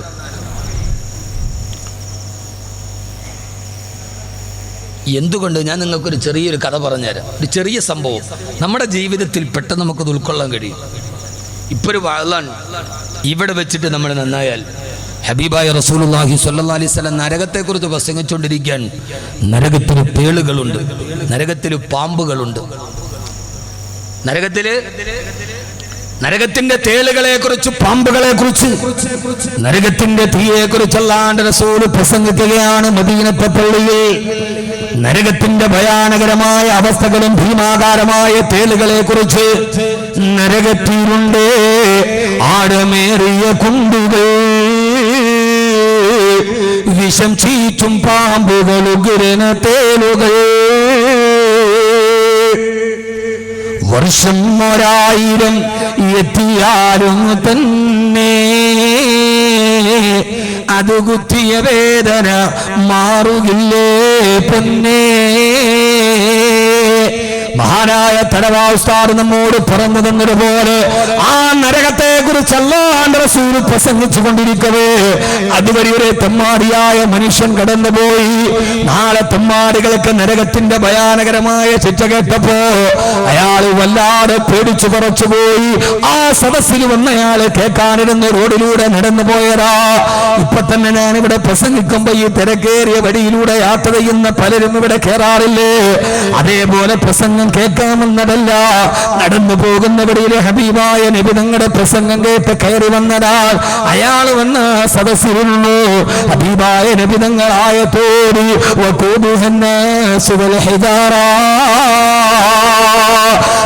നരകത്തിൽ അല്ലാഹു അക്രമികളെ കത്തിക്കാൻ ഉപയോഗിക്കുന്നത് കല്ലുകളെയാ.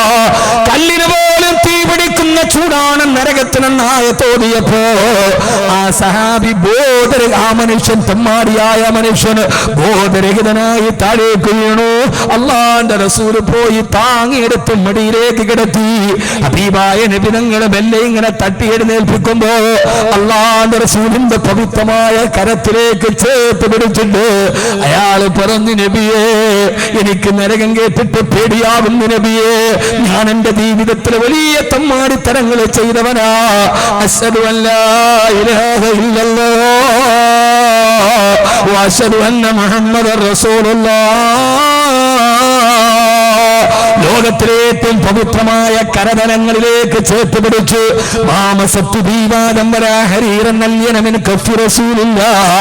അല്ലാഹുവിന്റെ റസൂലിന്റെ കയ്യേക്കാൾ മൃദുലമായ പട്ടുവസ്ത്രത്തിൽ ഇതേവരെ ഞാൻ തൊട്ടിട്ടില്ലെന്ന് അനസ് റളിയല്ലാഹു തആല പറഞ്ഞ പട്ടിനേക്കാൾ മൃദുലമായ ഹബീബായ മുത്തിന്റെ കയ്യിൽ ചേർത്ത് പിടിച്ചിട്ട് ആ മനുഷ്യൻ ഷഹാദത്ത് കലിമ പറഞ്ഞു. അയാൾ ഹബീബായ നബി തങ്ങളുടെ മടിത്തട്ടിൽ കിടന്നിട്ട് കണ്ണടച്ച് വഫാത്തായി. അല്ലാഹുവിന്റെ റസൂൽ സഹാബത്തിനോട് പറഞ്ഞു, സഹാബാ വജബലഹുൽ ജന്ന. ഈ മനുഷ്യന്റെ അവസ്ഥ എന്തെന്ന് നിങ്ങൾക്കറിയോ? അറിയില്ല നബിയേ. ഈ പ്രസംഗം തുടങ്ങുമ്പോൾ ഇവൻ തമ്മാടിയായിട്ട് ഇവിടെ കയറി വന്നതാണ്. തിരിച്ചു പോകുന്ന മുസ്ലിമായിട്ട് അങ്ങയുടെ മടിയിൽ കിടന്ന് മരിച്ചതാണ്. അല്ലാഹുവിന്റെ റസൂൽ പറഞ്ഞു, ഈ മനുഷ്യന് സ്വർഗമുറപ്പാ, ഇവന് സ്വർഗമുറപ്പാണെന്ന് നബി മുഹമ്മദ് മുസ്തഫ. ചെറുപ്പക്കാരാ, അയാൾ ഒരു സുജൂദ് പോലും ചെയ്തിട്ടില്ലല്ലോ, ഒരു വഖത്ത് ഫർള് നിസ്കാരം നിർവഹിച്ചിട്ടില്ലല്ലോ, അയാൾ ഒരു റമളാനിനെ നോമ്പ് പിടിച്ചിട്ടില്ലല്ലോ. വളരെ കേട്ടു, മനസ്സിന് വല്ലാതെ പേടിയുണ്ടായി. അവിടെ വെച്ച് മനസ്സിൽ തീരുമാനമെടുത്തു, ഇൻഷാ അല്ലാഹ് അധർമ്മത്തിനോട് വിട. ഇനി ഞാൻ മദ്യപിക്കുകയില്ല, ഇനി ഞാൻ പലിശ മേടിക്കുകയില്ല, ഇനി ഞാൻ ലോട്ടറി എടുക്കുകയില്ല. ഇനി എന്റെ ജീവിതം എന്റെ റബ്ബിന് വേണ്ടി മാത്രമാണെന്ന് ചിന്തിച്ചിട്ട് ഇന്ന് രാത്രി ആദിക്കാട്ടുകുളങ്ങര പള്ളിയുടെ മുറ്റത്തിരുന്നിട്ട് ഹൃദയസ്തംഭന അവസാനം വന്ന് മരിച്ചുപോയാൽ അല്ലാഹു സ്വർഗം നൽകുമെന്ന് ലോകൈക ഗുരുനബി മുഹമ്മദ് മുസ്തഫ. ചാൻസ് ഉണ്ട് മോനെ, വിനീതനായ കബീർ വാക്കവി ശപിച്ചിട്ട് പറയല്ല, നിനക്ക് സ്വർഗം ഉറപ്പാന്ന് പറയല്ല. ഇതേവരെ ചെയ്തിട്ടുണ്ടോ? ഇപ്പൊ ഇവിടെ വെച്ച് അള്ളാന്റെ പള്ളിയുടെ മുമ്പിൽ വെച്ച് അള്ളാഹുവിന്റെ മഹാന്മാരെ സാക്ഷി നിർത്തിയുണ്ട്. ഇൻഷാ അല്ലാഹ് ഇനിയില്ല ഇല്ല. അങ്ങനെയല്ലേ ഉമർ മാറിയത്, അങ്ങനെയല്ലേ ഉമർ മാറിയത്. അള്ളാന്റെ റസൂല് സുബഹി നിസ്കാരം കഴിഞ്ഞ് മദീനത്തെ പള്ളിയിൽ ഖുർആൻ ഓതുമ്പോ ഒരു ചെറിയ മനുഷ്യൻ അവിടേക്ക് കുള്ളനായൊരു മനുഷ്യൻ കടന്നു വന്നു. യാ റസൂലല്ലാഹ് അശ്ഹദു അല്ലാ ഇലാഹ ഇല്ലല്ലാഹ്, നബിയേ ഞാൻ വിശ്വസിച്ചു നബിയേ. അങ്ങോട്ട് ഖുർആൻ കേട്ടപ്പോ എനിക്ക് അള്ളാന്റെ ദീൻ വരുന്ന നബിയേ. അള്ളാന്റെ റസൂലിന്റെ മുമ്പിൽ മുസ്ലിമായി കഴിഞ്ഞപ്പോ അന്ന് ഹബീബായ നബി നിങ്ങളൊരു യുദ്ധത്തിന് പോവുകയാണ്. അയാൾ ചോദിച്ചു, നബിയേ മുത്ത് റസൂലേ, ഞാനും അങ്ങയുടെ കൂടെ വന്നുകൊള്ളട്ടെയോ ഒരു ധർമ്മയുദ്ധത്തിൽ പങ്കെടുക്കാൻ? അവർ യുദ്ധസന്നാഹത്തിന്റെ കൂടെ അന്ന് മുസ്ലിമായ ചെറുപ്പക്കാരനെ സുബഹി കഴിഞ്ഞിട്ടാണ് അയാൾ മുസ്ലിമായത്. അയാൾ കൂടെ കൂടി പോയി നേരെ യുദ്ധം തുടങ്ങിയപ്പോ ആയുധധാരികളായ ശത്രുക്കളുടെ ഇടയിലേക്ക് പൊക്കം കുറഞ്ഞ ഈ പാവപ്പെട്ട മനുഷ്യനെടുത്തു ചാടി ആദ്യത്തെ വെട്ടുകൊണ്ട് തന്നെ അയാളുടെ കഴുത്ത് വെട്ടുമുറിക്കപ്പെട്ടു പോയി. ദുഹറിന് മുമ്പേ അയാൾ വഫാത്തായി. ഹബീബായ നബി സല്ലല്ലാഹു അലൈഹി വസല്ലമയുടെ മുമ്പിൽ വൈകുന്നേരം ശിരസിട്ട് കിടക്കുന്ന പാവപ്പെട്ട മനുഷ്യന്റെ ചെറുപ്പക്കാരന്റെ ശവശരീരം കൊണ്ടുവന്നപ്പോ, മൃതശരീരം കൊണ്ടുവന്നപ്പോ അള്ളാന്റെ റസൂൽ നോക്കുമ്പോ തലവെട്ടപ്പെട്ട് കിടക്കുന്നതാരാ? സുബഹി നിസ്കാരം കഴിഞ്ഞ് ഖുർആന്റെ പാരായണം കേട്ടതിന്റെ സാരത്ത് കൊണ്ടുണ്ട് വിശുദ്ധമായ സത്യമതത്തെ പുലുകിയ സഹാബിയാൻ. അള്ളാന്റെ റസൂൽ പറഞ്ഞു, സഹാബി ഈ മനുഷ്യന് സ്വർഗമുറപ്പാ. സഹോദരങ്ങളെ, സുബഹി കഴിഞ്ഞിട്ട് മുസ്ലിമായി ളുഹറിന് മുമ്പ് തന്നെ ഈ ലോകത്ത് നിന്ന് വിട പറഞ്ഞു പോയി. ഒരു സുജൂദ് പോലെ റബ്ബിന്റെ മുമ്പിൽ ചെയ്തിട്ടില്ലല്ലോ. മുസ്ലിമായപ്പോ ശുക്രായിട്ട് ചെയ്ത ഒരൊറ്റ സുജൂദല്ല, രണ്ടാമതൊരു സുജൂദാ മനുഷ്യൻ ചെയ്തിട്ടില്ല. അതുകൊണ്ട് ആദിക്കാട്ടുകുളങ്ങരയിൽ എന്നെ കേൾക്കുന്ന സഹോദരങ്ങളോട് സഹോദരിമാരോട്, പെങ്ങളെ ഈ നിമിഷം അല്ലാഹു നൽകിയ സൗഭാഗ്യമാണ്. തൂബൂ ഇലല്ലാഹി തൗബത്തൻ നസുഹാ. അല്ലാഹുവിലേക്ക് ആത്മാർത്ഥമായി പശ്ചാത്തലിച്ചു മടങ്ങണേ. ഇന്ന് മരിച്ചാൽ സ്വർഗമുറപ്പാ, ഇപ്പം മരിച്ചാൽ സ്വർഗമുറപ്പാ. എപ്പോഴാ മരിക്കുന്നതെന്നറിയില്ലല്ലോ. അല്ലാഹു നമുക്ക് എപ്പം മരിച്ചാലും മുത്തഖീങ്ങളായി മരിക്കാൻ അല്ലാഹു തൗഫീഖ് നൽകട്ടെ. ആമീൻ പറ മനുഷ്യന്മാരെ, അല്ലാഹു തൗഫീഖ് നൽകട്ടെ. എപ്പോഴാ മരിക്കണേന്ന് പറയാൻ പറ്റുമോ? പറ്റൂല. എപ്പം മരിച്ചാലും സ്വർഗം ഉറപ്പാക്കിയിട്ട് മരിക്കാം, ഉറപ്പാണ്. അല്ലാഹു നമ്മുടെ സദസ്സുകളെ നന്നാക്കി തരട്ടെ. അല്ലാഹു നമ്മുടെ പ്രഭാഷണങ്ങൾ അല്ലാഹു നന്നാക്കി തരട്ടെ. അല്ലാഹു നമ്മളെ എല്ലാവരെയും മുഅ്മിനീങ്ങളാക്കി അല്ലാഹു തീർക്കുമാറാകട്ടെ. അല്ലാഹുവേ, നിന്റെ ദീൻ പറയാൻ നിയോഗിക്കപ്പെട്ടവർ ഈ സാധുക്കളോ രാവിലെ മുതൽ വൈകുന്നേരം വരെ ജോലി കഴിഞ്ഞ് തളർന്നു കിടന്നുറങ്ങേണ്ട സമയത്ത് കിടന്നുറങ്ങേണ്ടവർ ഞങ്ങൾ രണ്ടു കൂട്ടരും നിന്റെ തൃപ്തിക്ക് വേണ്ടി വന്നിരുന്നവരാണ്. നിന്റെ കാരുണ്യം ഞങ്ങൾക്ക് തരണേ തമ്പുരാൻ, നിന്റെ കാരുണ്യം ഞങ്ങൾക്ക് തരണേ തമ്പുരാൻ. ആദരവായ പ്രവാചകൻ നബി മുഹമ്മദ് മുസ്തഫ, ആദരവായ പ്രവാചകൻ നബി മുഹമ്മദ് മുസ്തഫ സല്ലല്ലാഹു അലൈഹി വസല്ലം.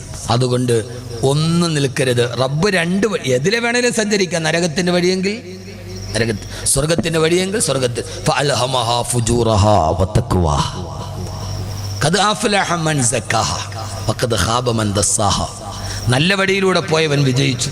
എന്നിട്ട് അല്ലാഹു പറയാൻ, എടാ മനുഷ്യ, കദ്ദബത്ത് സമൂദ് ബിത്തഖ്വാ. നിങ്ങൾക്ക് സമൂദ് ഗോത്രത്തെ അറിയുമോ? അവർ തെറ്റിന്റെ പാതയിലൂടെ സഞ്ചരിച്ചവരാണ്. ഒരു ഇടിമുഴക്കം കൊണ്ട് ഈ ഭൂമിയിൽ നിന്ന് ഞാൻ സമൂദ് ഗോത്രത്തെ തുടച്ചു മാറ്റിയിട്ടുണ്ട്. നിന്നെ തുടച്ചു മാറ്റണമെങ്കിൽ നീ നേരെ തിരിച്ചെന്റെ പാതയിലേക്ക് വാ. എന്തായത്തിന് അതൊരു ചെറിയ സൂറത്താണ് ഞാൻ അർത്ഥം പറയണത്. ഇതൊക്കെ പറഞ്ഞിട്ട് പറയാ, നിനക്ക് രണ്ട് വഴിയുണ്ട്, നീ നല്ല വഴിയിലൂടെ സഞ്ചരിക്ക്. ഉമ്മ പറയൂല, മോനെ ഈ വഴിയിൽ കൂടെ പോ. ഇല്ല, ഞാൻ അപ്പുറത്തോടെ. നിനക്ക് പിന്നെ അറിഞ്ഞോളൂ. ഉമ്മ സാധാരണ പറയൂലേ, പറയാറില്ലേ? ഇവിടുത്തെ ഉമ്മാരൊന്നും പറയില്ല. ഉമ്മ ഞാൻ ഇതേപോലെ പോ മക്കാരം 10 രൂപ ഉമ്മ ഇങ്ങോട്ട് തരാന്നാ പറയാ. ഉമ്മാന്റെ കുട്ടി അതുവഴി പോവരുത് കേട്ടോ. ഇല്ലുമ്മ ഞാൻ ഇതിലേ പോകൂ. എന്നാ പോട മോനെ, പിന്നീട് നിനക്ക് മനസ്സിലാവും. അള്ളാ അതേ വാക്കി പറയാൻ, 2 വഴി നിനക്ക് ഞാൻ തന്നിട്ടുണ്ട്, നേരായ വഴി കൂടെ പോ, നിന്റെ ഹൃദയത്തെ നന്നാക്ക്, തെറ്റിൽ നിന്നും മാറ്, തിരിച്ചു വാ. അല്ലെങ്കിൽ നിനക്ക് ഇവന്റെ കഥ അറിയാവോ? ഒരു ഉമ്മ ഒരു ഉപ്പ ഉപദേശം നൽകും പോലെ അള്ള പറയണ സൂറത്താണിത്. എടാ മോനെ, നിനക്ക് ഈ ലോകത്തെ അവന്റെ കഥ അവൻ എങ്ങനെ നടന്നവനാ, അവൻ എത്ര വലിയവനായിരുന്നു, ഇപ്പൊ അവന്റെ കിടപ്പ് കണ്ടോ, ഇപ്പൊ തകർന്നത് കണ്ടോ കുട്ടിയെ. അതുകൊണ്ട് ഉമ്മാന്റെ കുട്ടി നല്ല വഴിക്ക് വാ എന്ന് പറയുന്ന സ്നേഹത്തോടെ. റബ്ബ് സ്നേഹമുള്ളവനാണ്, അള്ളാഹു ഔദാര്യമുള്ളവനാണ്, അവൻ പാപം പൊറുക്കുന്നവനുമാണ്, അവൻ പാപം മറച്ചു വെക്കുന്നവനുമാണ്, ഗഫൂറുമാണ്, സത്താറുമാണ്. അള്ള പറയാ സ്നേഹത്തോടെ വാ തിരിച്ച്. സമയമുണ്ട് സഹോദരങ്ങളെ, അതിക്രമിച്ചിട്ടില്ല. ഇല്ലെങ്കിൽ നിങ്ങളെ ഞാൻ തകർത്ത് കളയും, ഇല്ലെങ്കിൽ നിങ്ങളെ ഞാൻ തകർത്ത് കളയും. ഒന്നുകിൽ അതൊരു ക്രൂരനായ ഭരണാധികാരിയുടെ കീഴിലായിരിക്കാം, അല്ലെങ്കിൽ ഇടിമുടക്കങ്ങളോ സ്ഫോടനങ്ങളോ ഭൂമികുലുക്കങ്ങളോ ആയിരിക്കാം. രണ്ടാലൊരു രീതിയിൽ നിങ്ങൾ അനുഭവിക്കും തീർച്ച. മുഖം നന്നാവാത്തതിന് കണ്ണാടി എറിഞ്ഞുപിടിച്ചിട്ട് കാര്യമുണ്ടാ? മുഖം നന്നാവാത്തതിന് കണ്ണാടി എറിഞ്ഞുപിടിച്ചിട്ട് കാര്യമുണ്ടാ? ഇല്ല. അതുകൊണ്ട് സഹോദരങ്ങളെ, റോഹിംഗ്യയിലെ പാവപ്പെട്ടവർ ദീനിനു വേണ്ടി വെടിയുണ്ടയേറ്റ് പിടയുമ്പോഴും നമുക്കിവിടെ കഞ്ചാവ് വലിയും ആഭാസവും പെണ്ണുപിടുത്തുവാണെങ്കിൽ പിന്നെ നമ്മൾ ആർക്ക് വേണ്ടി ദുആ ചെയ്യുക? പിന്നെ നമ്മൾ ആർക്ക് വേണ്ടി ദുആ ചെയ്യുക? പടച്ചോനെ 27 രാവിലെ ദുആ, അല്ലാഹു മൻസുർ ഇഖ്വാനനാ ഫീ ഫലസ്തീൻ. അല്ലാഹുവേ, ഫലസ്തീനിലെ ഞങ്ങളുടെ പാവങ്ങളെ നീ സഹായിക്കണേ അല്ലാ എന്ന് പറയൽ ദുആ ചെയ്തിട്ട് മാത്രം കാര്യമില്ല. നമ്മൾ പ്യുവറായ വഴിയിലേക്ക് മടങ്ങും. ആരാ സമൂദ് ഗോത്രം? ഒരു നാട് മുഴുവനും പരന്നു കിടക്കുന്ന കൊന്നത്തെങ്ങിനേക്കാൾ വലിപ്പമുണ്ടായിരുന്നവർ നമ്മളെ പോലെയല്ല. അവരെവിടെ? തകർന്ന് തരിപ്പണമായി. അതുകൊണ്ട് സഹോദരിമാരെ, ഫറോവയുടെ കൊട്ടാരത്തിലെ ആസിയാവാൻ നമ്മൾ തയ്യാറെടുക്കും. ആസിയ ബീവി സ്വർഗം മേടിച്ചത് ഫിറോന്റെ കൊട്ടാരത്തിൽ താമസിച്ചിട്ടാണ്. നമുക്കിപ്പോൾ ഏതായാലും ഫിറോന്റെ കൊട്ടാരമൊന്നും ഇല്ലോണ്ടോ? ഒരു ഇന്ത്യ എന്ന് പറയുന്ന മതേതര ജനാധിപത്യ രാഷ്ട്രം അത്ര ആശങ്കയിലോട്ട് പോയിട്ടില്ല. ആശങ്കയോടെ പലതും നമ്മൾ നോക്കി കാണുന്നുവെങ്കിലും വീണ്ടും ഒരു പ്രതീക്ഷയുടെ നാമ്പുകൾ നമ്മുടെ മുമ്പിൽ ബാക്കിയുണ്ട്. മതേതര ചേരികൾ, ജനാധിപത്യ വിശ്വാസികൾ, മതേതരത്വത്തിന് മൂല്യം കൽപ്പിക്കുന്നവർ, അതൊക്കെ നമുക്ക് പ്രതീക്ഷയുടെ നാമ്പുകൾ. കവി സച്ചിദാനന്ദന്റെ മിനിങ്ങാത്ത പത്രസമ്മേളനം മുസ്ലിമീങ്ങൾ പോലും കൃത്യമായിട്ട് അങ്ങനെ പറഞ്ഞിട്ടില്ല. സച്ചിദാനന്ദൻ കണ്ണ് എന്ന് പറയുന്ന കവിതയിലൂടെ ഇന്ത്യ രാജ്യത്തിന്റെ മതേതരത്വത്തിന്റെ മുഖങ്ങളെ പരിചയപ്പെടുത്തി കൊടുത്ത സച്ചിദാനന്ദന്റെ പത്രസമ്മേളനമൊക്കെ നമുക്ക് പ്രതീക്ഷയ്ക്ക് വാക്ക് നൽകുന്നുണ്ട്. ഇപ്പോഴും ഒരു മതേതര ചേരി മറുഭാഗത്ത് നിൽക്കുന്നുണ്ട്. തീവ്ര ഹിന്ദുത്വത്തെ കുറിച്ച് നമ്മൾ പറയുമ്പോഴും, ഹരിയാനയിൽ പാവപ്പെട്ടവനെ കൊല്ലുമ്പോഴും നോട്ട് ഇൻ മൈ നെയിം, ഇത് എന്റെ പേരിലല്ല എന്ന് പ്ലക്കാർഡും പിടിച്ചുകൊണ്ട് നടന്നുപോയത് ഇന്ത്യയിലെ ഭൂരിപക്ഷം വരുന്ന ഹിന്ദുക്കളാണ്. അവരിൽ നമുക്ക് പ്രതീക്ഷയുണ്ട്. നമ്മുടെ പ്രതീക്ഷ എവിടെയാണ്? ഹരിയാനയിൽ പശുവിന്റെ പേരിൽ കൊല്ലുമ്പോഴും 2 ജഡങ്ങൾ മരത്തിൽ തൂങ്ങി നിൽക്കുമ്പോഴും ഹിന്ദുത്വ ഭീകരതയെ കുറിച്ച് നമ്മൾ മുന്നറിയിപ്പ് നൽകുമ്പോഴും ആ സമയത്ത് പാവപ്പെട്ട ജുനൈദ് ഖാനെ കൊല ചെയ്യപ്പെട്ടപ്പോ നോട്ട് ഇൻ മൈ നെയിം, ഇത് എന്റെ പേരിലല്ല എന്ന് പറഞ്ഞ്, ഇത് ഹിന്ദുവിന്റെ പേരിലല്ല എന്ന് പറഞ്ഞ് പ്ലക്കാർഡുമായി ഇന്ത്യയിലും അമേരിക്കയിലും കാനഡയിലും അണിനിരന്ന ഹിന്ദുക്കൾ, ബഹുഭൂരിപക്ഷം വരുന്ന ഈ രാജ്യത്തിലെ ഹിന്ദുക്കൾ, അവരിൽ നമുക്ക് പ്രതീക്ഷയുണ്ട്. നമ്മളത് മറന്നിട്ടില്ല. അവരാണ് പറഞ്ഞത് നോട്ട് ഇൻ മൈ നെയിം, ഇത് ഞങ്ങളുടെ പേരിലല്ല. പക്ഷേ സഹോദരങ്ങളെ, ഇവിടെയിൽ യഥാർത്ഥ വിശ്വാസിയായി ജീവിക്കാൻ നമുക്ക് കഴിയേണ്ടതുണ്ട്. ആതിരി ആയിഷയായ നമുക്ക് വല്ല നേട്ടമുണ്ടോ? ഇവിടെ ഇസ്ലാമിൽ ജനസംഖ്യ കൂടേണ്ട ഒരു കാര്യമില്ല, നമുക്കങ്ങനെ ബോധ്യമില്ല. അവർ ബോധ്യപ്പെട്ട് വരുന്നുവെങ്കിൽ, ഏകനായി ദൈവത്തെ അംഗീകരിച്ചു വരുന്നുവെങ്കിൽ, അതവരെ പരലോകത്തിന് വേണ്ടിയാണ്. ഇനിയിപ്പോൾ ആയിഷ തിരിച്ചിട്ട് ആതിരയായാലും ദീനു വല്ല കൂട്ടമുണ്ടോ? ഉണ്ട്. ഇവിടെയാണ് ഹാദിയെ നമ്മൾ അഭിനന്ദിക്കുന്നത്. സമ്മർദ്ദത്തിന്റെ നടുവിൽ പിടിച്ചു നിൽക്കാൻ കൃത്യമായി പഠിച്ച ഒരു മതമാണ് ഇസ്ലാമെങ്കിൽ ആ ഇസ്ലാമിൽ അവസാനം വരെ തിരിച്ചു നിൽക്കും. അതുകൊണ്ട് സഹോദരിമാരെ, എനിക്ക് നിങ്ങളോട് പറയാനുള്ളത്, ഫറോവയുടെ കൊട്ടാരത്തിലാണ് ആസിയ സ്വർഗം മേടിച്ചത്. അതുകൊണ്ട് നമ്മൾ ഫറോവയുടെ കൊട്ടാരത്തിലെ ആസിയാവുക, ജീവിതത്തിൽ നന്മയുടെ പാതയിലൂടെ സഞ്ചരിക്കുക. അള്ളാഹു തൗഫീഖ് നൽകി അനുഗ്രഹിക്കുമാറാകട്ടെ. ആമീൻ പറയീൻ. ആമീൻ പറയൻ. അല്ലാഹു തൗഫീഖ് നൽകി അനുഗ്രഹിക്കുമാറാകട്ടെ. ആദരവായ പ്രവാചകൻ നബി മുഹമ്മദ് മുസ്തഫ സല്ലല്ലാഹു അലൈഹി വസല്ലം നബി തങ്ങളുടെ കാലഘട്ടത്തിൽ പോലും ആണിന്റെയും പെണ്ണിന്റെയും ഇടയിൽ ഈ അപജയങ്ങൾ ഉണ്ടായിരുന്നു. അതുകൊണ്ട് ഞാൻ നിങ്ങളോട് ഇനിയും പറയുന്നത്,